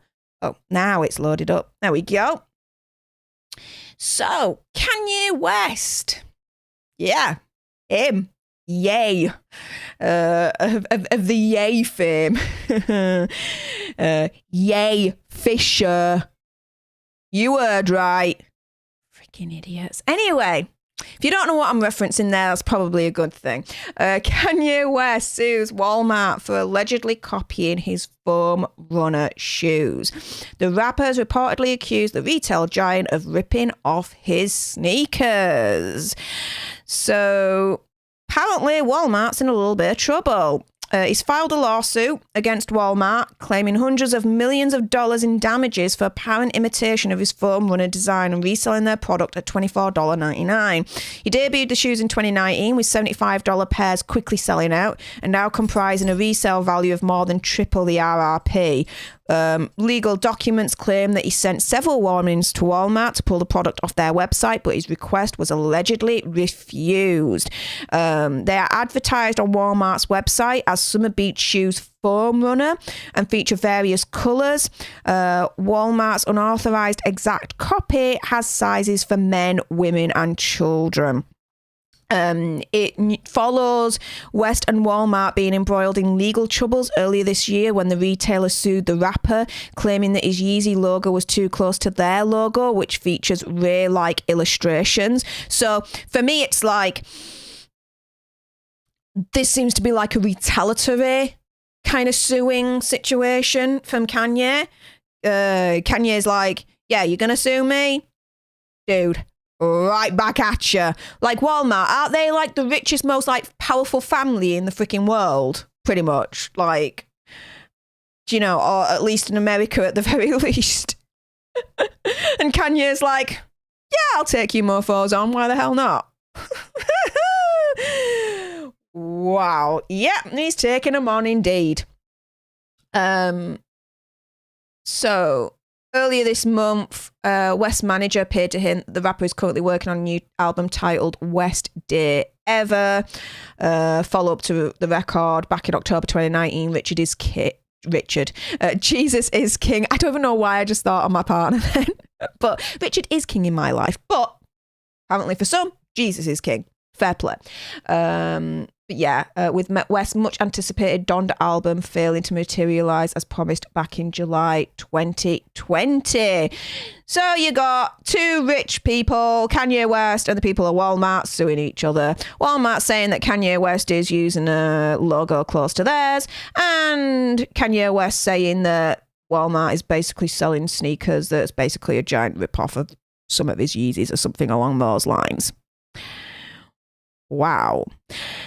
Do you think Kanye has, like, a leg to stand on, really? Has anyone seen Walmart's shoe that Kanye claims is close to his foam runner design to the point where he's going to be suing them because of it? Like, what are you guys saying in the chat? Let's have a look. Matthew Coburn, only certain spicy food I like, buffalo wings. I couldn't even have them. Tyler Card Alice, I subbed. Yay! Will Morris, I wouldn't put it past Walmart to do that. Okay. Paul Campbell, sorry, Mike. One comment was geared towards James Corden. I wasn't speaking of Andy. I heard James Corden isn't very nice to people and the penguin to his head, but just wanted to specify. Oh, and the fame to his head, but just wanted to specify. Ah, okay then. Well, whilst I'm waiting for you guys to answer that question, in the chat there, do you think Kanye has a leg to stand on? Have you seen Walmart shoe? Is it a rip-off? Is it a direct rip-off of Kanye's foam runner Yeezy situation? Do you think he's got a leg to stand on against the mighty Walmart? Let me know in the chat. Or do you not care? Like, two rich entities just suing each other half of the course. Who knows? Let me know. Whilst you're doing that, though, Nicholas Clark, I see you. Firstly, Gene Rick, I'm sorry, but the name is changing. Nicholas Clark. Thank you. Thank you very much for your donation. Nicholas says, my name is the only one that should be on the screen. Hashtag competitive. Yes. Love it. Well, you guys know what time it is. It is Alter Nerd party time. Nicholas, this is just for you. We are going to be partying in 3, 2, 1. Ah, this is one of my favourites. And I like the build up to this one. I go like this.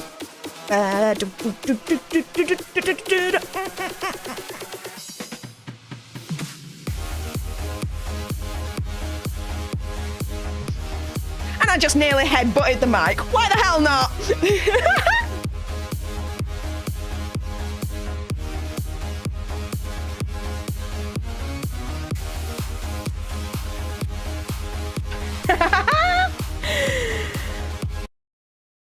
Oh, hang on. Did I just stop that right? Yeah, I did. Oh my goodness. Wow. Nicholas, thank you very much for your generous donation. Another $1 going my way, and everything that I receive does go back into the channel. Case in point, as I mentioned earlier on, I got a new camera, be using this for vlogging, but hopefully for actual streaming as well, making this my main camera, so improving the visuals, improving how you see me. Right. But yeah, I'm just waiting for something to come through from the overlords from Amazon tomorrow. HDMI splitter, basically, because I only have the one on Big Bertha. So yeah, get a HDMI splitter, plug it in, and hopefully we are good to go. I'm cooking on gas with this little thing. But there you go. I am true to my word as always with that. So again, thank you very much for your generosity, Nicholas. And yes, your name is now back on the screen. I hope you can sleep well tonight. But let's go back and see what you guys have been saying since I just completely rocked out. Again, who needs to go to the gym? Well, I can just be on stream and just completely rock out and expand all that energy. And, you know, why the hell not? Let's see what you guys said anyway. Matthew Coburn, I actually saw a video on TV years ago, and one of Elvis's guys said, women said, you're the king to Elvis. Elvis said, no, Jesus is king to them. All right, cool. If that's how you roll, fair play. Charlie Cordalis, I don't like his shoe style, to be honest. They're okay, though. Yeah, I saw someone from work had a pair of Yeezys on, and, you know, more power to you. If that's your style and you like that kind of shoe, fair enough. But for me, I was like, they're really ugly. Like, I'm like, why do people fight over these things? Why? To me, they're overpriced. And they're just ugly. I'm like, I don't, to me, personally, it's not my style. I don't get it. More power to you if you like them and they're your style, fair enough. But for me, no, not for me. But dude's been making bank, so he's doing something right. Fair play to Kanye. Nicholas, yes. Matthew Coburn, Alter Rockout Time. I hope you liked that. And Jacob Hill, I'm back. Yeah, you came back probably as I was rocking out. You're probably thinking, I'm back. And then you see the screen and you're like, what the hell did I just come back to? Well, whenever I do get a donation, no matter how big or small, it needs to be celebrated. When someone is inclined to be able to think about donating and then doing so, it's very generous. So that's just the way I roll. Rich's comic book and video game. You're on 29 now. You what? Hang on. Let me go back. So we're here. We're refreshing. We're on 29 subscribers. All right, guys. We need one more. Who is gonna come through the fray and get Rich's comic book and video game up to 30 subscribers? I know there's someone out there that needs to click on that cheeky little subscribe button. Get yourself over there and subscribe. And again, I will say it. We support each other over here. We don't tear anyone down over here. We lift each other up because that's just the way that we roll over this corner. So I will put the link in the chat. There you go. There's the link. We need one more. Let's get into 30. Jacob Hill, Yeezy is and will always be one of my all-time favourites. The Graduation trilogy is absolutely amazing. He's a genius when it comes to music. You can't deny that. It's true. Let's see what else he's saying. Will Morris, breaking news. Stef the Alter Nerd calls Kanye West signature shoe ugly. Film at 11. Do you know what? It may be an unpopular opinion, but do you know what? I don't sugarcoat things over here. I say what's on my mind, and you get the truth from it. What you see is pretty much what you get as well. Like, I don't do this whole facade, fakeness kind of situation going on. I'm just me and that's it. And, you know, my channel, so I can do what the heck I want, really. Of course, within reason, don't get me wrong. You know, YouTube guidelines and terms of service and all that lot. Fair play. But what you see is what you get. Ta-da! Matthew Coburn, never seen those shoes before. Looks like props and stuff, and I've seen in science fiction movies and shows. Do you know what? Don't even look like props and stuff in science fiction movies and shows, because at least they look really, really lovely as far as I'm concerned. These shoes just look goddamn ugly. Like, ugly. I just don't get the fascination with Yeezys and why they're so popular and why people fight over them. Like, I'm just not getting it. Not getting it. But anyway, let us go on to the next article. Now, you know how last week we discussed Zack Snyder's ambitions to do a porno version of the film 300? Well, I think I might make this like a weekly, like, little mini segment in Live with Alter Nerd, because I found something else that I thought was really, really strange. You ready? Because I've read this and I'm still not ready. But here we go. Kourtney Kardashian. Yes. She of the Kardashian fame and family. Her website, Poosh, is selling £100 sheet mask for your vulva. Now, if you're not of a scientific mind and you're thinking, what is a vulva? Well, I am not going against my terms and conditions or my terms of service. YouTube, I am speaking on a scientific, medical basis. Where is the vulva located? It's the outer part of the female vajayjay. There you go. It's that. It's basically a female vajayjay. And Kourtney Kardashian is selling £100 sheet mask for the female vajayjay. I promised you before I got onto this article that this was going to be just as crazy as the 300 Zack Snyder porno ambition situation. Yeah. Who would have thought you could get a sheet mask for a female vajayjay? But apparently, they say the luxurious sheet mask will become your go-to all-rounder vajayjay mask. There's Kourtney there. Maybe wearing the mask at the same time as she took that picture. You never know, guys. She could have been testing it out at the same time. Like, to be fair, I mean, before we even get into the article, I'm thinking, okay, what are the logistics of this mask? Like, you know, do you have to lay down and just keep laying down whilst the mask is on? Because if you stand up, will it just fall off because of gravity? Or like, you know... Do you know what I mean? There's certain logistics that go through my head and thinking, okay, well, how do you actually use the mask in the first place and, you know, let it do its thing? Like, you know, but who knows? She's selling a vajayjay mask for $100 or £100 here.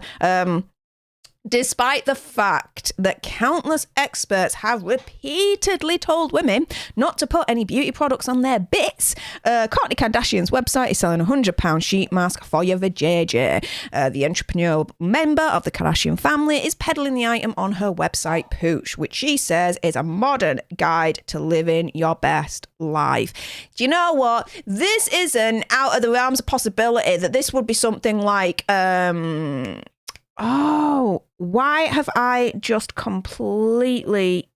Her name's just gone out of my head. Oh my goodness.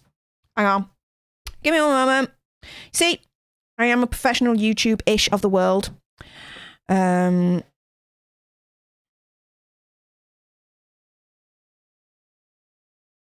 Gwyneth Paltrow. There we go. You see? Should have known that name straight off, but you know, my mind, my head... Sometimes I just have brain farts. And that was just one of them. This would be something that, you know, Gwyneth Paltrow would freaking cook up in the Goop kind of labs or whatever. You know what I mean? The stuff that she sells on there is weirdly only pretty much focused on one area. Hey, more power to her. She's making bank on the stuff, to be fair. And Kourtney Kardashian seems to be following suit and be like, yeah, Gwyneth Paltrow's making bank on ridiculous things to do to the vajayjay, so I will do the same thing. Yeah. The product itself, getting onto that, is called a Restore Mask and is from Australian brand Fig Femme, which creates skincare for down there. Hey, I like that tagline. Skincare for down there. That's smart and snappy. I give him that. But a Restore Mask? Restoring what? Like, what do I need to restore down there, like, to wear this mask? It's nuts. It's crazy. I'm like, what the dudes? No. But yes, it's £100 for a pack of 5. Oh, okay, so, right. So I was thinking... Like when I was reading this earlier on, that just to give you an idea that it was £100 just for one, but for a pack of 5, okay, it's still expensive as shiz, but you know what I mean. But Pooch is selling them individually for $40 a pop. So £100 for 5, good value deal. Fish. Fig Femme says that the luxurious mask has been specifically designed for the skin down there. Claims to hydrate, soothe, and protect your situation, given it contained hand-picked nourishing ingredients from around the globe. There is a lactobacillus ferment, which is described as a non-living probiotic, reduces irritation and itch caused by thrush and other things that can go on down there. Also contains pineapple fruit extract, which is an AHA that boosts hydration, encourages cell turnover, and improves the texture of bits down there. Anti-inflammatory stuff, antibiotic exfoliant. Why would I want to? No. According to Poosh, if it's a little self-pampering you are after, or assistance with texture, blemishes, and rough skin, down there, then apparently this mask is for you. The other alternative is just to let it take care of itself and let it just carry on naturally. So, yeah, apparently this is what the mask looks like. Yeah.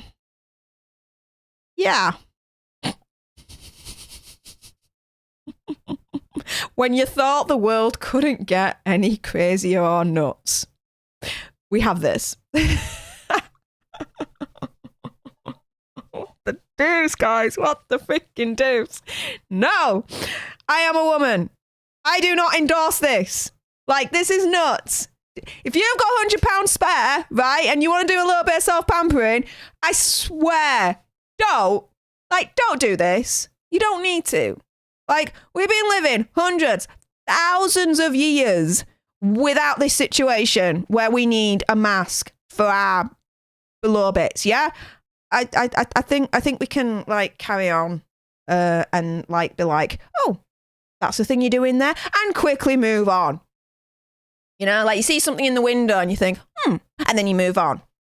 That's pretty much it for this. And we move on indeed. Let's see what you guys are saying in the chat after all of that. So, U to the G to the L-Y, Matthew Coburn. Yes.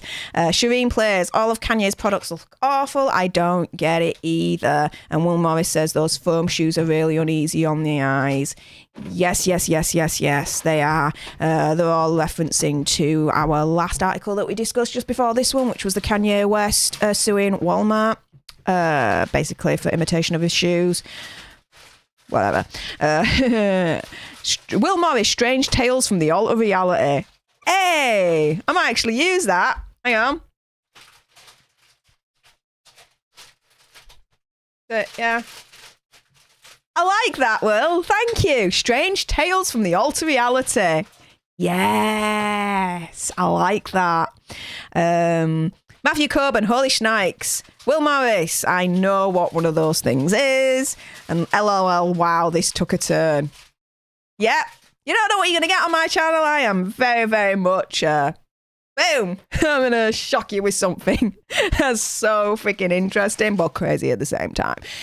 There's a world out there. It takes all sorts. You can have masks for literally anything now, it seems. Just not for me. Not for me. That can't be healthy. Right, Shireen? I don't think that's healthy. Like, no. It's like, what is it? Gwyneth Paltrow and that jade egg that she says, you know, use that in a certain area. No. No.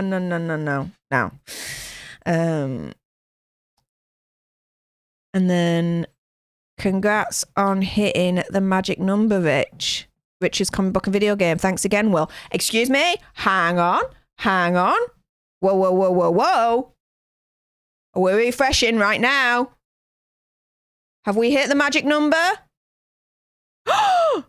Yes! Get in! Rich's comic book and video game is now at 30 subscribers. Woo! Yes! That's the kind of support our community does. Booyah! Right there. Thank you to everyone that subscribed and helped Rich out, a fellow Alter Nerd tribe member. And just for that...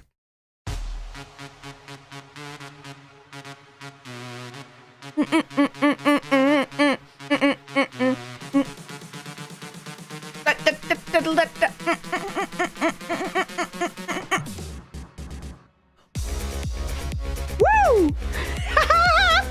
Yes!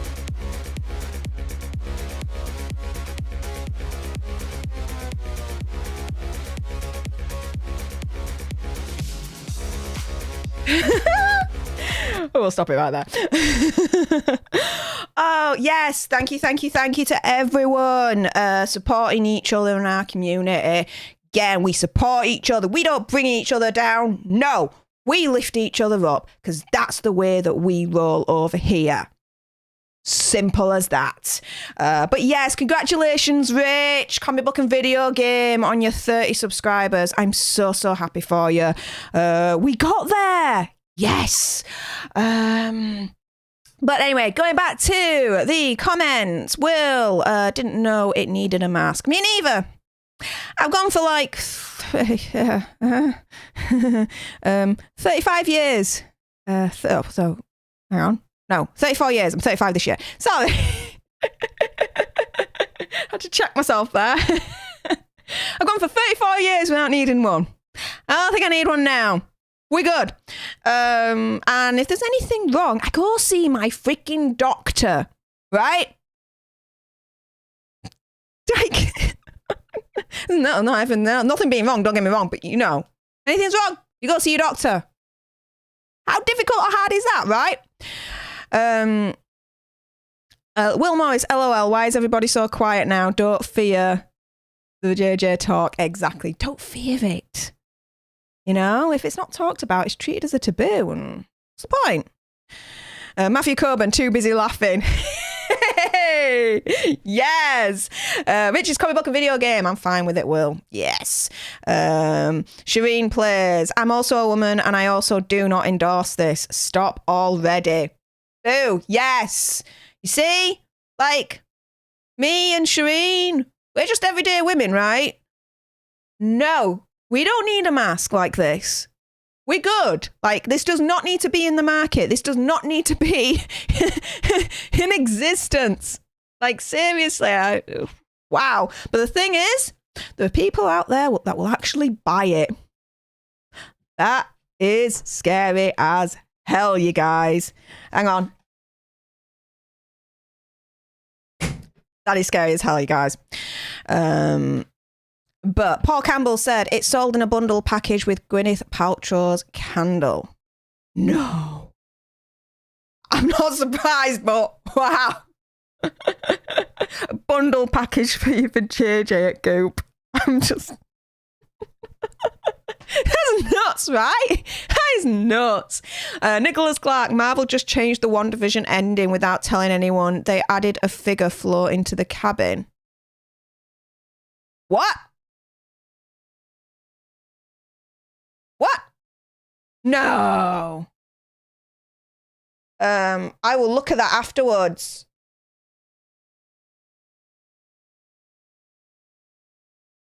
Wow. Whoa. Seriously, Nicholas? I'm going to check that out afterwards. I've never revisited WandaVision since the finale because I'm like, yeah, you just wasted like freaking 6-8 weeks of my life. But for that, I'll go back and check it out. Whoa. Interesting. But anyway, we are up to date with the chat. And if anyone's watching out there and you haven't done so already, I'm going to be a lovely little professional YouTuber-ish of the world. Subscribe to join the Alter Nerd tribe. Like, share, comment. That support is like gold for us creators. Helps our channel and our community grow and our tribe grow. And we are one step closer to 1,000 subscribers, you guys, and having that awesome, epic 1,000 subscriber party. You guys know it makes sense. But let us move right along to Quentin Tarantino. Now, we all know he's been mouthing off saying pretty much that his 10th movie is going to be his last, right? Well, what would his 10th movie be? Well, apparently Quentin Tarantino has considered making his final film a Reservoir Dogs reboot. Yeah. Apparently we need a reboot of Reservoir Dogs in his mind, potentially. He says, I know from film history and from here on in, filmmakers do not get better, he said of his imminent retirement. He's doubled down on claims that he'll retire after his next movie, considered making his swan song a Reservoir Dog reboot. He says that on the final films of directors are horrible. He appeared on Real Time with Bill Maher and was asked whether he'd considered going full circle with his final film, recreating his directorial debut with all the wisdom he's picked up across his illustrious career since then.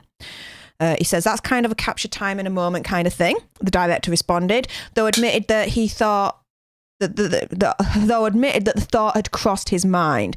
I won't do it, internet, he added, but I considered it. Thank goodness for that. Considering it, fine. Doing it, no. No, you don't mess around with iconic, okay? Like, no. But yeah, he considered it. But again, as he says, for his imminent retirement, he added that he knows film history and from here on in, filmmakers do not get better. Don Siegel, if he had quit his career in 79 when he did Escape from Alcatraz, what a final film, what a mic drop. But he dribbles away with 2 more other ones. He doesn't mean it. And then that's it. So you guys, the question for this article is... does Reservoir Dogs need a reboot? Like, he's put it out there. He considered it. Like, why consider that? Why consider rebooting Reservoir Dogs in the first place? That's pretty much my kind of like thinking along it anyway, in all honesty, right? But dude be like, nah, I'll consider Reservoir Dogs reboot. Huh? How did that even enter his mind in the first place? I don't get it. But do you think Reservoir Dogs needs a reboot? Do you think it could be improved on? Or do you think, like me, it's an iconic, wonderful film? Don't mess with iconic. Or do you think, nah, it's absolutely rubbish, it's overrated, yeah, rebooting it, it'd be like whatever kind of thing. Do you know what I mean? Let's see what you guys are saying in the chat about this. Paul Campbell, I hope and pray that he doesn't make this his last movie. I'm a huge fan and I want something new. Yeah, I mean, he says that he considered it and then he kind of tossed it to one side, but then he can always change his mind and reconsider it again and actually follow through with it and do a reboot of Reservoir Dogs. And if that's the case, oh, I don't know.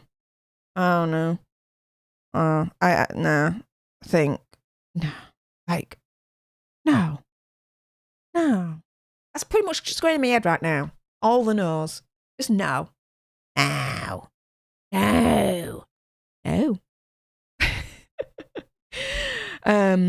Richard's comic book and video game. I love QT films. Yeah, I do. My favourite one always keeps chopping and changing, but I always seem to go back to Jackie Brown. Wonderful film. And that's quite surprising coming from me, because you know I like the ultra violence, and Quentin Tarantino brings it in spades when it comes to his other films. But Jackie Brown is my favourite of the Quentin Tarantino films. Pam Grier's freaking fantastic in it. And you've got Michael Keaton in it as well. The Batman. And yeah, I just think it's just got a wonderful, strong storyline.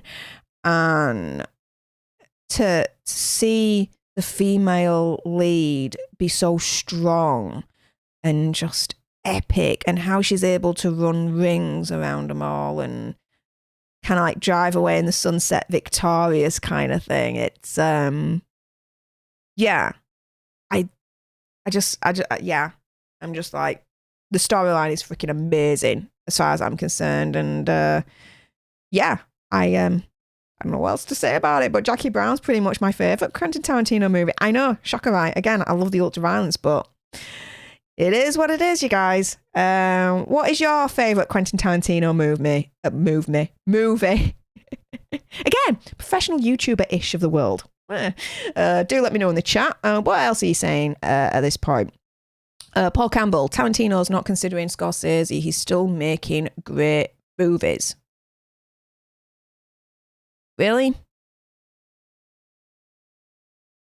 Because The Irishman, I was like, me. You know? It was like, I don't know, it was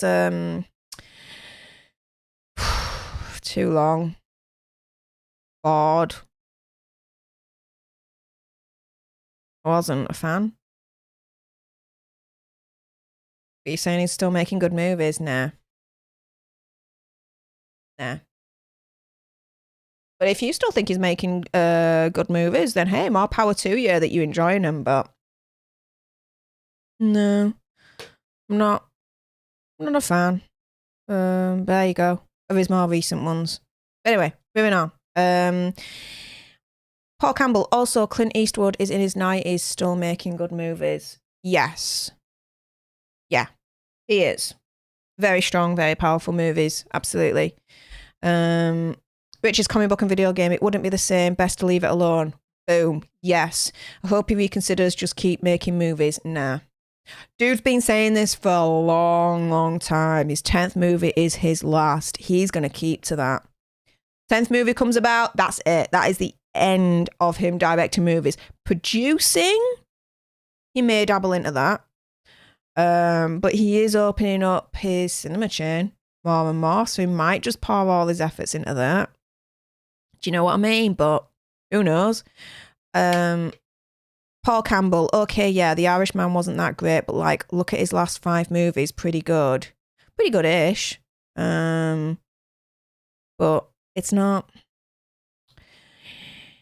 I suppose when it comes to like movies and like societal taste, it's all cyclical, right? At the moment, we are in an era where, you know, DC, Marvel, superheroes, that is what's drawing a lot of attention at the moment. The kind of movies that Scorsese creates, they're not that sought after, which is a shame, because Scorsese is a freaking master when it comes to the gangster Italian kind of movie situation going on. But it's just different time now, isn't it? Will Morris, Jackie Brown is actually a great book by legendary writer Elmore Leonard. It's called Rum Punch. Ooh, I didn't know that. Well, that's cool. And he says, I think Tarantino and Martin's best days are long in the rear view. No. I mean, you had the Hateful Eight, which was brilliant. Django Unchained, amazing. Inglorious B-Word. Wow. Absolutely loved. The Kill Bills. No, he's still got it. Tarantino's still got it. Paul Campbell, I don't know, I love The Wolf of Wall Street. I think that's a great film. It is. And if I'm not mistaken, if I just hang on a minute, because I do like to make sure that I'm right here. Yeah. Shutter Island. Absolutely adore Shutter Island. I have replayed that on Netflix so many times. I'm not getting sick of it. I absolutely adore that film. And that's another one directed by Scorsese as well. I had to check. I know, I should know, but my mind, brain farts. It happens.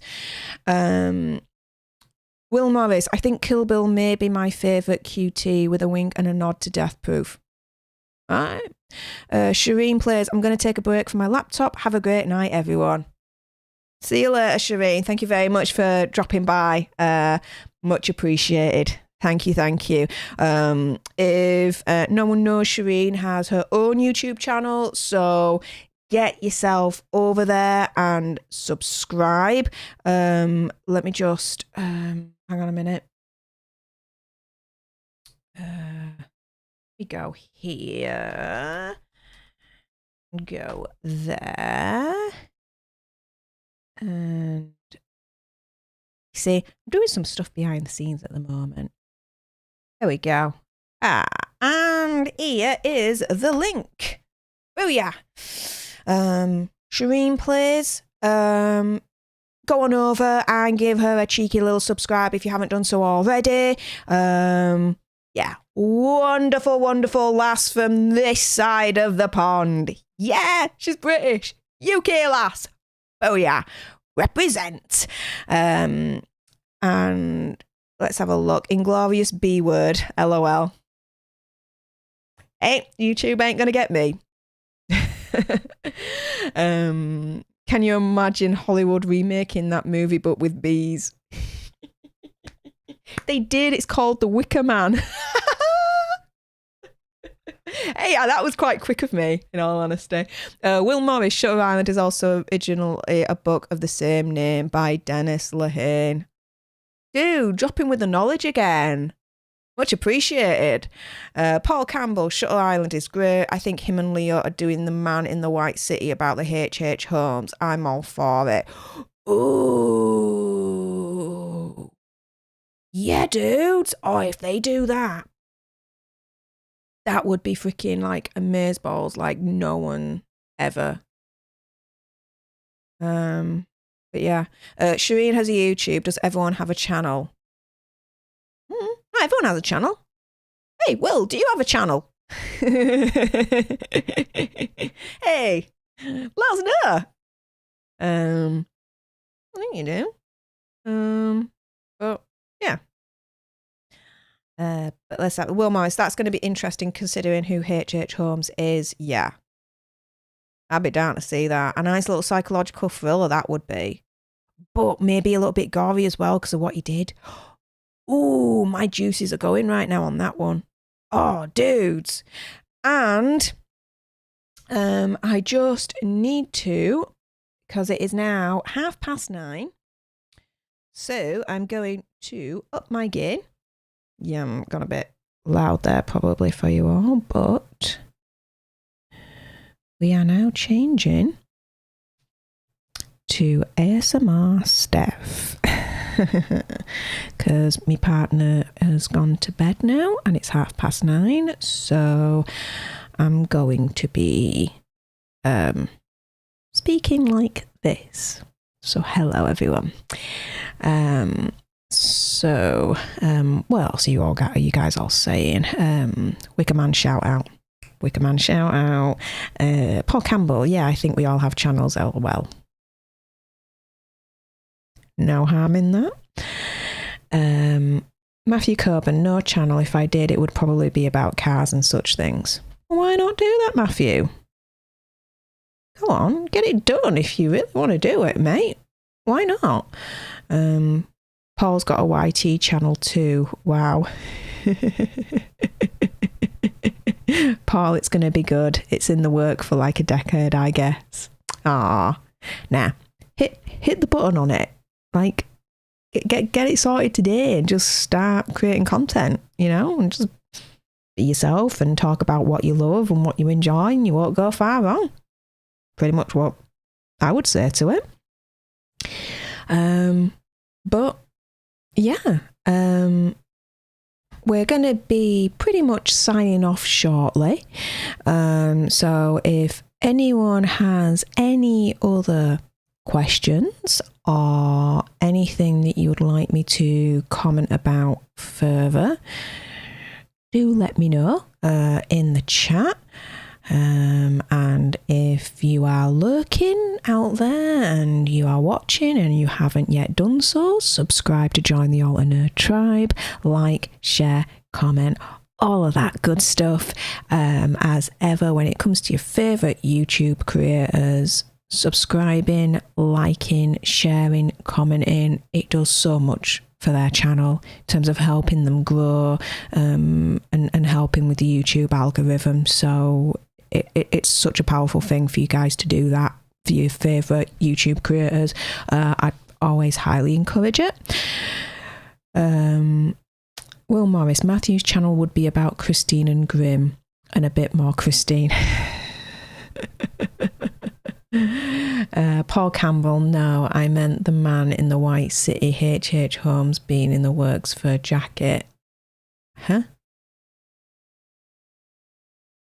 Oh, for a decade. I think that's what you were meant to say. Okay.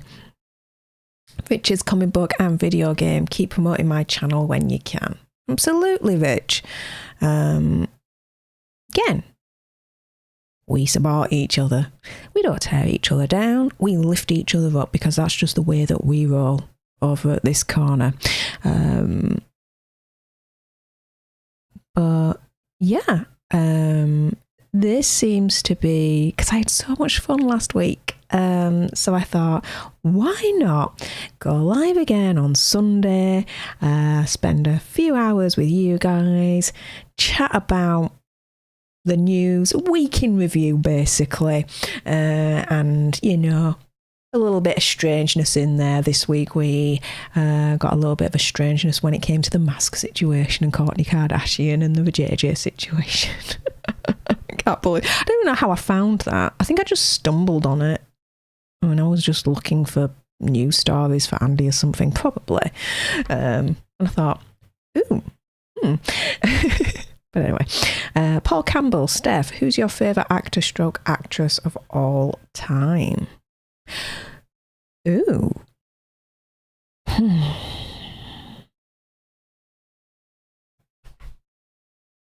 Don't really think I have one. No honesty. I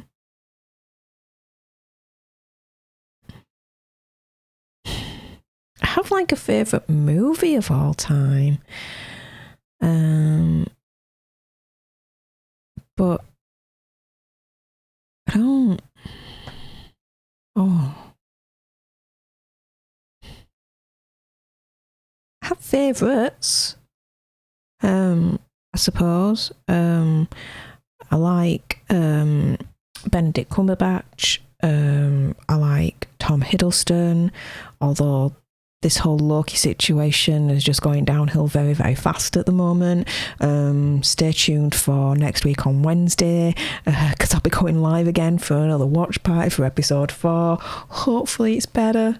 But oh my goodness, did I go on another rant this week. I'm just so disappointed with this Loki season. It's just untrue. But yeah, actresses. I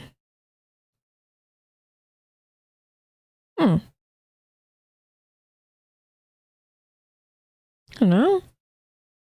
There's not really one that springs to mind much. I don't know. Those two come to mind. Benedict Cumberbatch and Tom Hiddleston. Absolutely adore them. Benedict Cumberbatch, I mean, any role that he takes, you know, he just acts the absolute shiz out of it and is absolutely amazing. Tom Hiddleston, same thing. And Robert Pattinson. Yeah, I like Robert Pattinson. And yeah, I'm going to go there. I do like Twilight. I know. Yes, you're probably looking at me now thinking, Steph, we thought better of you. And I know, but I did, and I still do like the Twilight movies. Come for me. I don't care. But I do. So, Matthew Coburn, hi, see your name on Discord, Steph. I only got the app because of Chris and the Orc. Hey, they have rebranded their channel as The Green Zone, so do go over there and subscribe to my mates there. And And yeah, my name's on Discord, but I don't know. I can't remember really the last time I used Discord to like chat and all that lot. Just kind of fallen out of it. No wrong with it, but I don't know. I'm kind of using Twitter a lot more, that kind of thing. But there you go. Will Morris, nothing wrong with going live at a time that is actually convenient for you. Absolutely. So what will happen is on Wednesday, when we go live again for Loki episode 4 watch party, it will be at 7 o'clock UK time. Google what time that is for your time zone. Time zones be damned, I know, but it'll be 7 o'clock UK time for episode 4 for Loki. Rich's comic book and video game. I no longer have Discord issues. Way, nice one. Paul Campbell. Yeah, it's hard to pick. I have to go with River Phoenix with my favourite. Had a big impact on me as a kid. Not a bad way to go, dude. Not a bad way to go at all. Will Morris. Favourite actor stroke actress. Yeah, can be hard, right? Yeah. Matthew Coburn. Bruce Campbell. Favourite film is tied with Christine and Ghostbusters. Bruce Campbell. He of the Ash versus Evil Dead thing. I recognise that name. Let me know. Will Morris, there's that name again. Actually, Christine Stroke Ghostbusters mashup would be great. Matthew Coburn, Darth Vader. No. LOL. Richard's comic book and video game. I'm not judging you for that. Books are better. The books are better. I've read them. All 4 of them. And yeah, the books are better. I didn't read the transcript that was released by Stephanie Meyers, which was basically the first book, but written from the perspective of Edward Cullen. Not read it, but the other books I have, and yeah, they are better, but there you go. Will Morris, I actually like the books better too, Rich. There's a charm to them that is slightly absent from the movies, but the movies are fun. Hey, they are fun, aren't they? You can just kind of, for me, just fall into that fantasy and kind of like just go from there. I love Twilight. New Moon is my least favourite out of them all. So for me, it would be Twilight, Eclipse, Breaking Dawn Part 2, Breaking Dawn Part 1, and then New Moon. If you ask me tomorrow, it'll probably be all changed around again, but that's where my head is out there for ranking the Twilight movies at this point in time. There was something in the first one, like their scenes together had a spark. Yes, Paul, they'd met each other for the first time and they got together during that movie, so yeah. Will Morris, the first one feels more like an indie movie, and maybe that was because of Hardwick. Yeah, and to be fair, there were a buttload of people that had read the Twilight books at that point, granted, but it wasn't really mainstream. So when Entertainment One was producing this movie and all that lot, yeah, not a lot of money was poured into the first one, so yeah, it had an indie feel, but then when that completely took off and went absolutely astronomical, then it made its money, and yeah, that's when they started to pour even more freaking money into it at that point, and it stopped being indie and it started being I don't say a proper Hollywood movie, but you guys know what I mean with that. I agree, she should have directed all of them. Maybe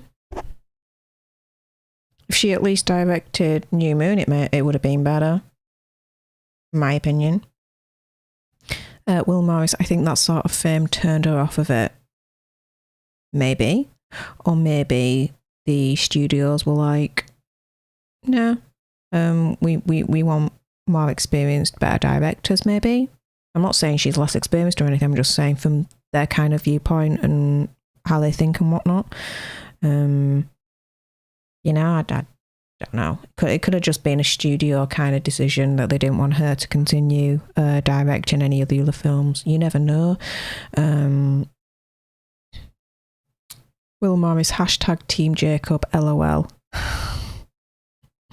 I'm Team Edward, all right? But we have a disagreement. But it's okay. It's all right. I remember. Oh my goodness, I remember the Team Jacob, Team Edward thing going on. Like it was yesterday. Oh, that was massive. Wow. Oh, yeah. Anyway. Nicholas Clark, hashtag cancel Twilight. No. No, Nicholas. No. Nicholas, yes, Will, yes. Save humanity from that franchise. You can't say that franchise is like the worst ever, whereby you're saying you need to cancel it. Come on. If I can think of the worst franchise ever in my mind, what would it be? I've got my thinking cap on right now. Because that's a really, it's like asking like who my favourite actors and actresses are of all time. I don't really have one, but worst ever franchise?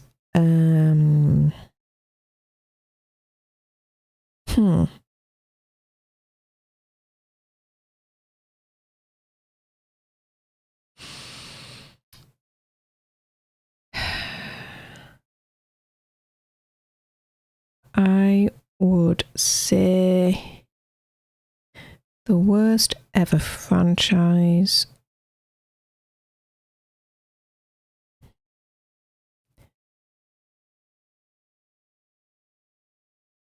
Oh.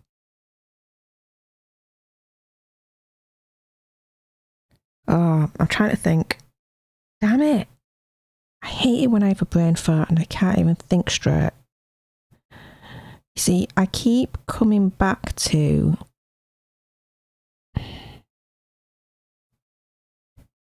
American Pie. Just American Pie in my head, the worst ever franchise.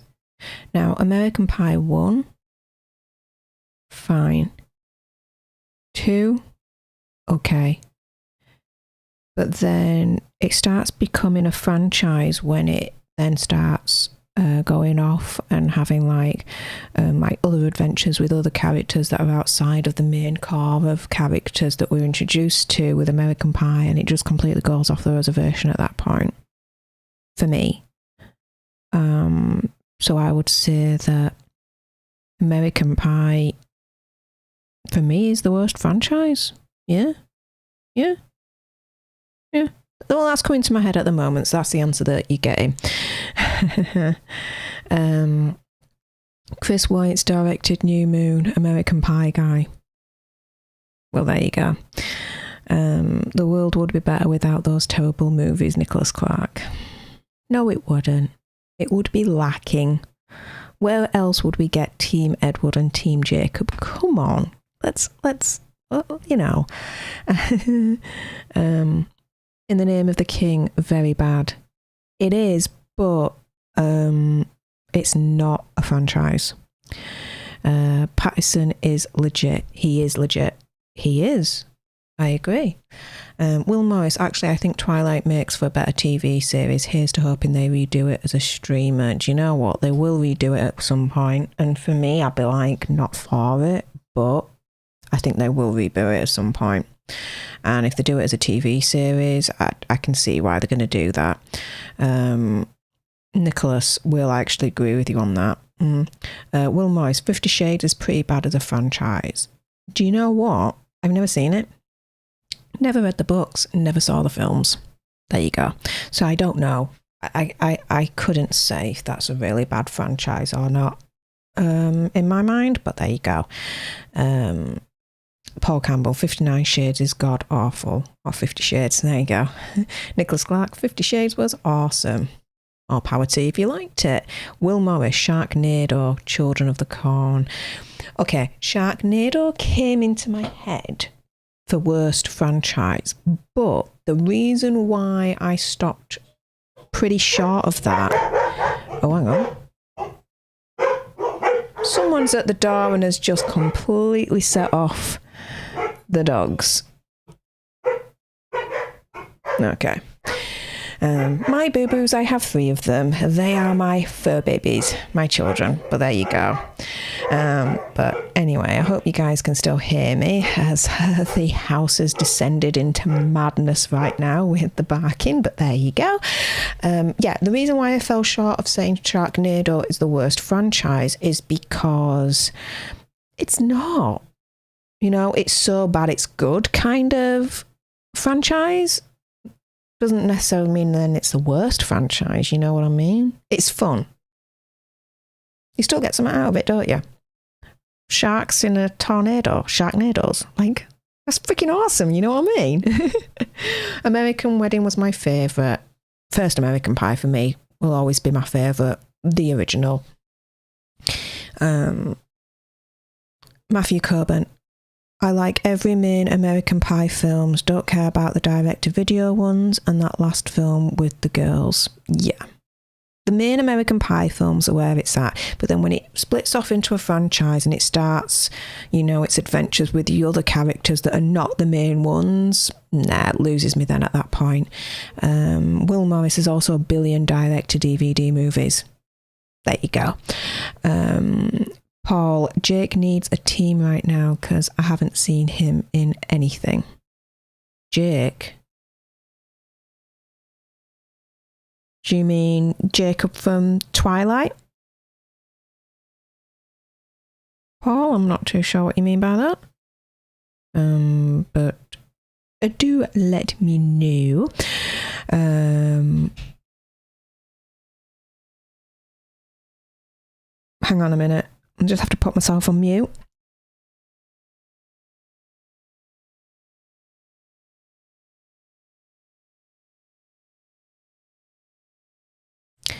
Sorry guys, I was just asking if everything was all right and blah blah blah with Richard. Anyway, so Richard's comic book and video game. So 3 films of In the Name of the King is not a franchise. Huh?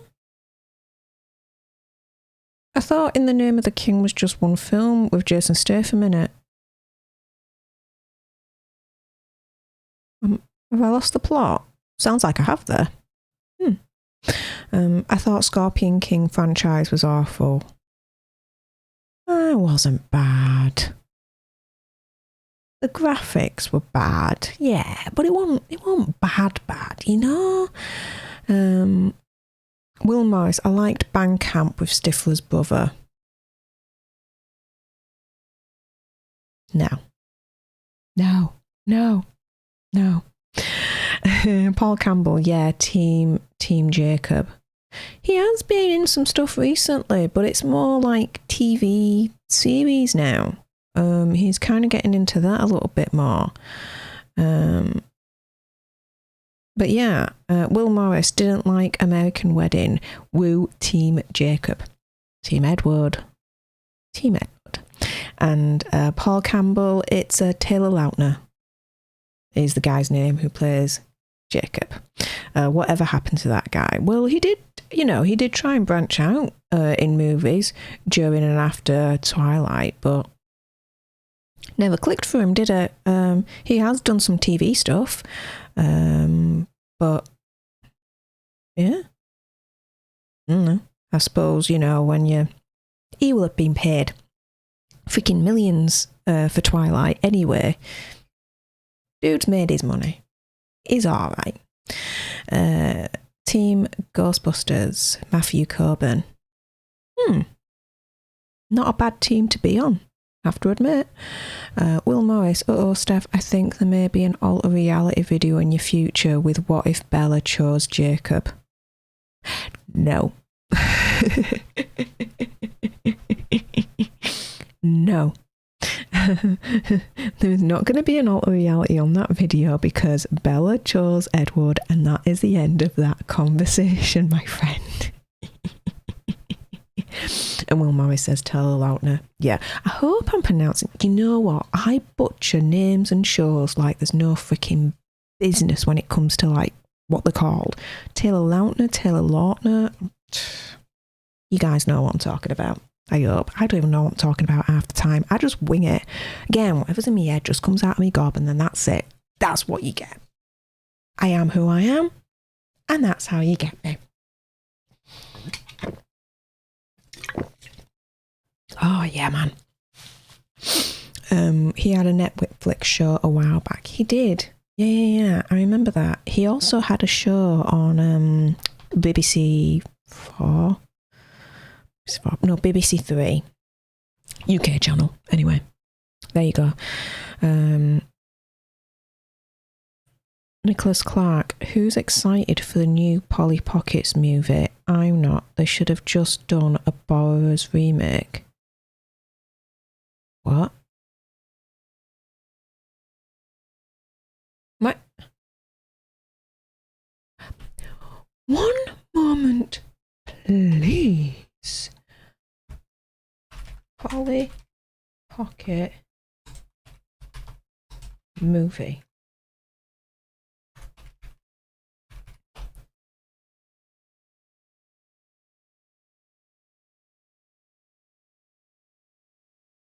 What is this witchery going on?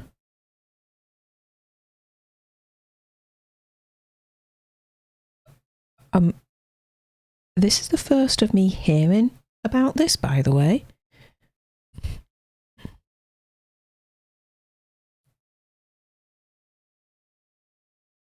What? Hang on.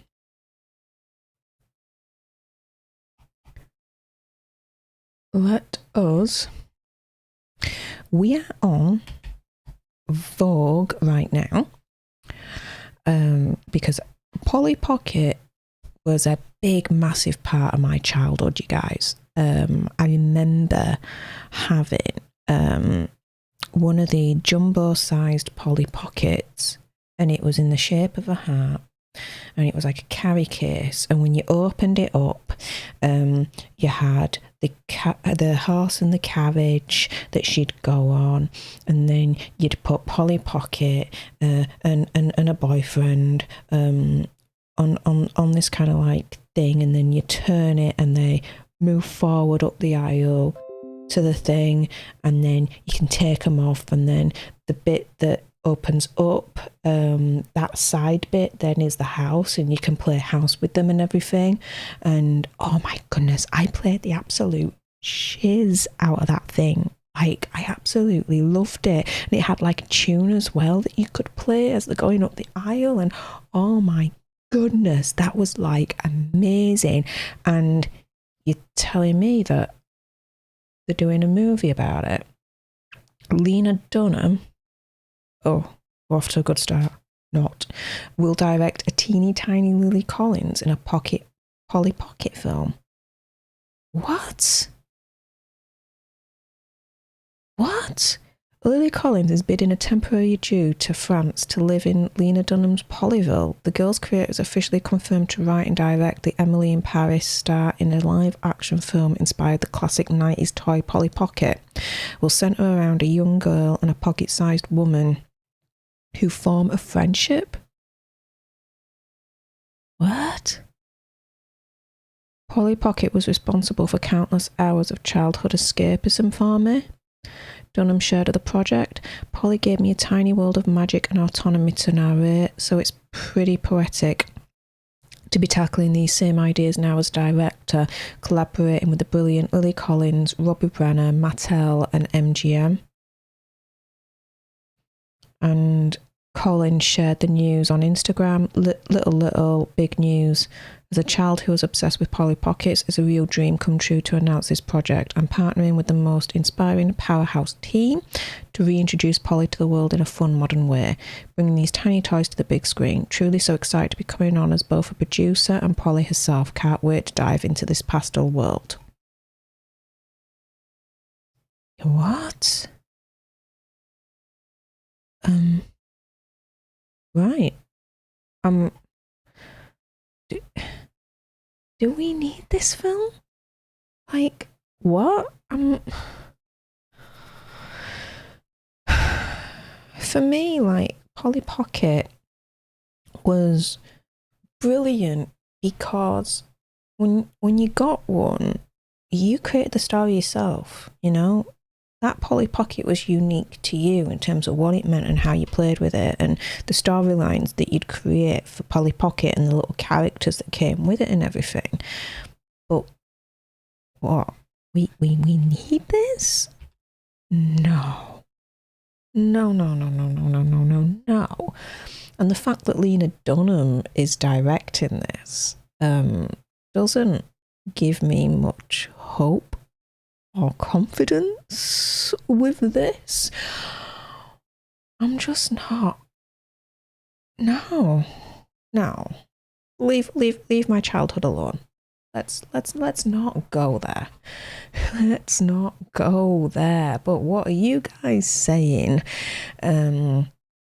Paul Campbell, thoughts on Rami Malek? Overrated or properly rated? Properly rated. Richard's comic book and video game. Did you stop watching Doctor Who? Yes. After David Tennant left, I pretty much checked out at that point. Will Morris, he's great in Mr. Robot. Yes, he is. But he was terrible on that Denzel movie, The Little Things. Never seen it. Will Morris, I think we're talking about the same show, Steph. It was called Cuckoo. Yes, we were, about Taylor Lautner. Yeah. Same show. But for us in the UK, it was on BBC Three. Paul Campbell, Mr. Robot is great, but I thought it was horrible in his last one with Denzel. Again, never seen that one, so I couldn't say. Matthew Coburn, he was in Grown Ups 2, Sandler. What, were you raised by ninjas? Nicholas Clark, did you know that Jerry Steinfeld is doing an origin movie for Pop-Tarts? No, I'm not even... I'm not even gonna... No, that is not... No, moving on. Paul Campbell, oh my god, Will, yes dude, what happened? That was one of the worst performances I've ever seen. Hey, some actors have an off movie, you know? But from what I have seen from Rami Malek, Mr. Robot and Bohemian Rhapsody, boom. Wonderful. Ooh, and speaking of TV series, it's kind of not like Mr. Robot, but you know what I mean. If you've not seen it, it ended like a couple of years back, but Persons of Interest, it's about what, 5-6 seasons? If you've not watched it, binge the hell out of it. It's freaking amazing. Absolutely adore it. Lily Collins is Phil's daughter. Correct, Will. She is. Will Morris, it was Paul. I think what happened was Rami was miscast. Again, I can't really comment on it because I've not seen it. But Paul says, I do have to say Lily Collins is pure class. Nicholas Clark, see, they should have done the Porras. That was a classic. Could have done, yeah. But they are doing a Barbie movie with Margot Robbie, Mattel, so it would make sense that they would also go back to their IP and see what else they could turn into a movie. And Polly Pocket is an iconic toy, just like Barbie, so it makes sense that they want to turn that into a film as well. Will Morris, detectives have to have a certain gravitas. You haven't believed they are detective. The same issue happened with Chris Rock in Spiral. Yeah. But to be fair, Chris Rock wasn't as bad as I thought he would be in Spiral. I'll give him that. And Will, I'm sure you'll agree with me on this, there are worse Saw films than Spiral. I'm just going to put this out there. Jigsaw. And leave it at that. What else are you saying? Matthew Coburn, Bohemian Rhapsody and Night of the Bohemian Rhapsody and Night at the Museum. First saw him the War at Home TV show. Matthew, I absolutely adore him in Bohemian Rhapsody. Wow. He did his research. He did his homework when it came to Freddie Mercury. Dude put his all in it and definitely, deserved all the awards, like all of them. I remember that year at the Oscars, and I didn't watch it. Like, who's got time to watch a freaking 6-8 hour fucking Oscars? Like, I can't be bothered with that. I watched the best bits afterwards on YouTube, but the bit where I think they opened it up, the Oscars, Queen and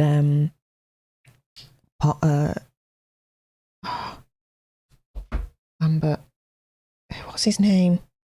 I want to call him Paul Lambert, but I'm mixing him up with Paul Rodgers, who also toured with Queen before Lambert came.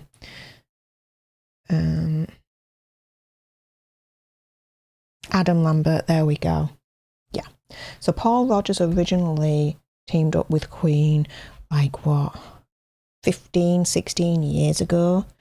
But then afterwards, Queen regrouped and then they paired up with Adam Lambert and went from there. But yeah, Adam Lambert and Queen opened up the Oscars, if I remember rightly, the year that Rami Malek won his award. And oh my goodness, did they rock that house out at the Oscars. Freaking amazing to see. I absolutely adored it.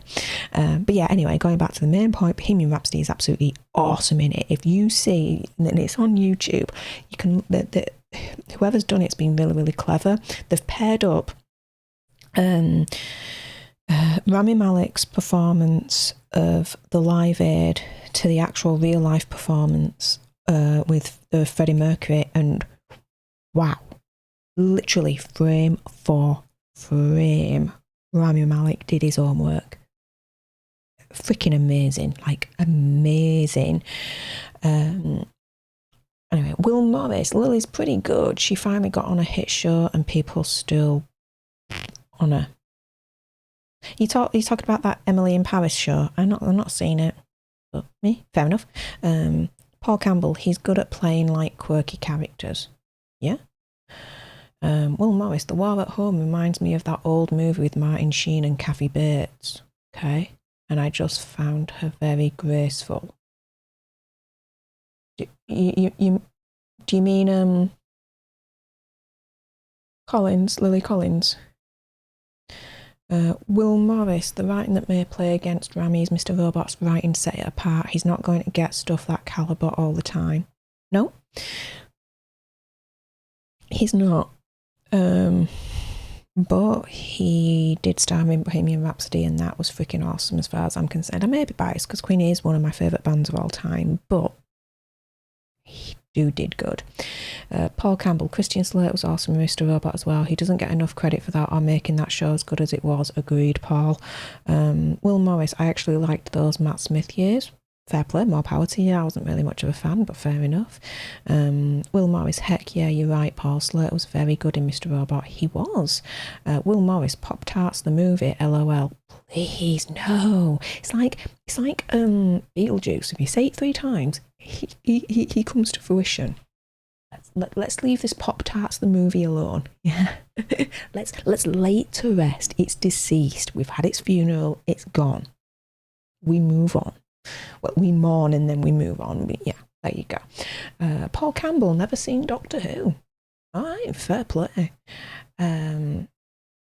Rich's comic book and video game, Nuts. I never finished that show. Finish it. Will Morris, Persons of Interest is a personal fave, created by Christopher Nolan's brother Jonathan. Yes, you are right. And also, if you remember, I think it's their uncle or father, it's her uncle, is in it as well. I'm not going to spoil it too much if you've not seen it, but basically the head of the evil company that they are fighting against.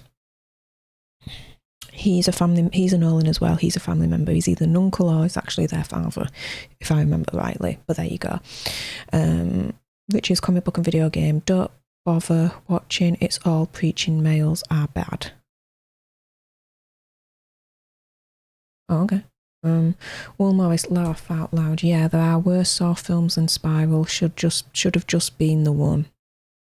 Well, no, because Saw 1, 2 and 3 I approve of. My eyeballs approve. They are Stef freaking approved. But then when Jigsaw died, that should have been it. Like the end, like that's it. Just a nice little bow tied kind of finishing thing to it, right? But they carried on. Yeah, and it just got stupid and idiotic. But yeah, Rich's comic book and video game, Persons of Interest was great. Yes, it was. I was hooked, dude, hooked. Paul Campbell, hey guys, I got a jet. It's been awesome talking with you guys. Thanks, Steph, and thanks, and everyone. See you soon. Paul, thank you very much for stopping by and supporting.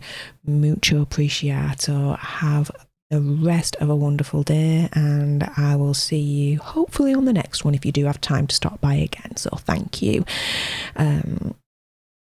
Will Morris, yup, I was referring to Emily in Paris. Fair enough. And Banana Tree Gamers here. Hello. Unfortunately, you've just pretty much come to the point where I'm signing off. But thank you very much for dropping by, my friend. Lovely to see you again. But yeah, it's now past 10 o'clock and I have work in the morning. So I'm kind of pretty much believing it here. If you are watching live and you haven't done so, or you're watching on the replay and you got this far, wow, top marks to you for persistence and, you know, staying this long.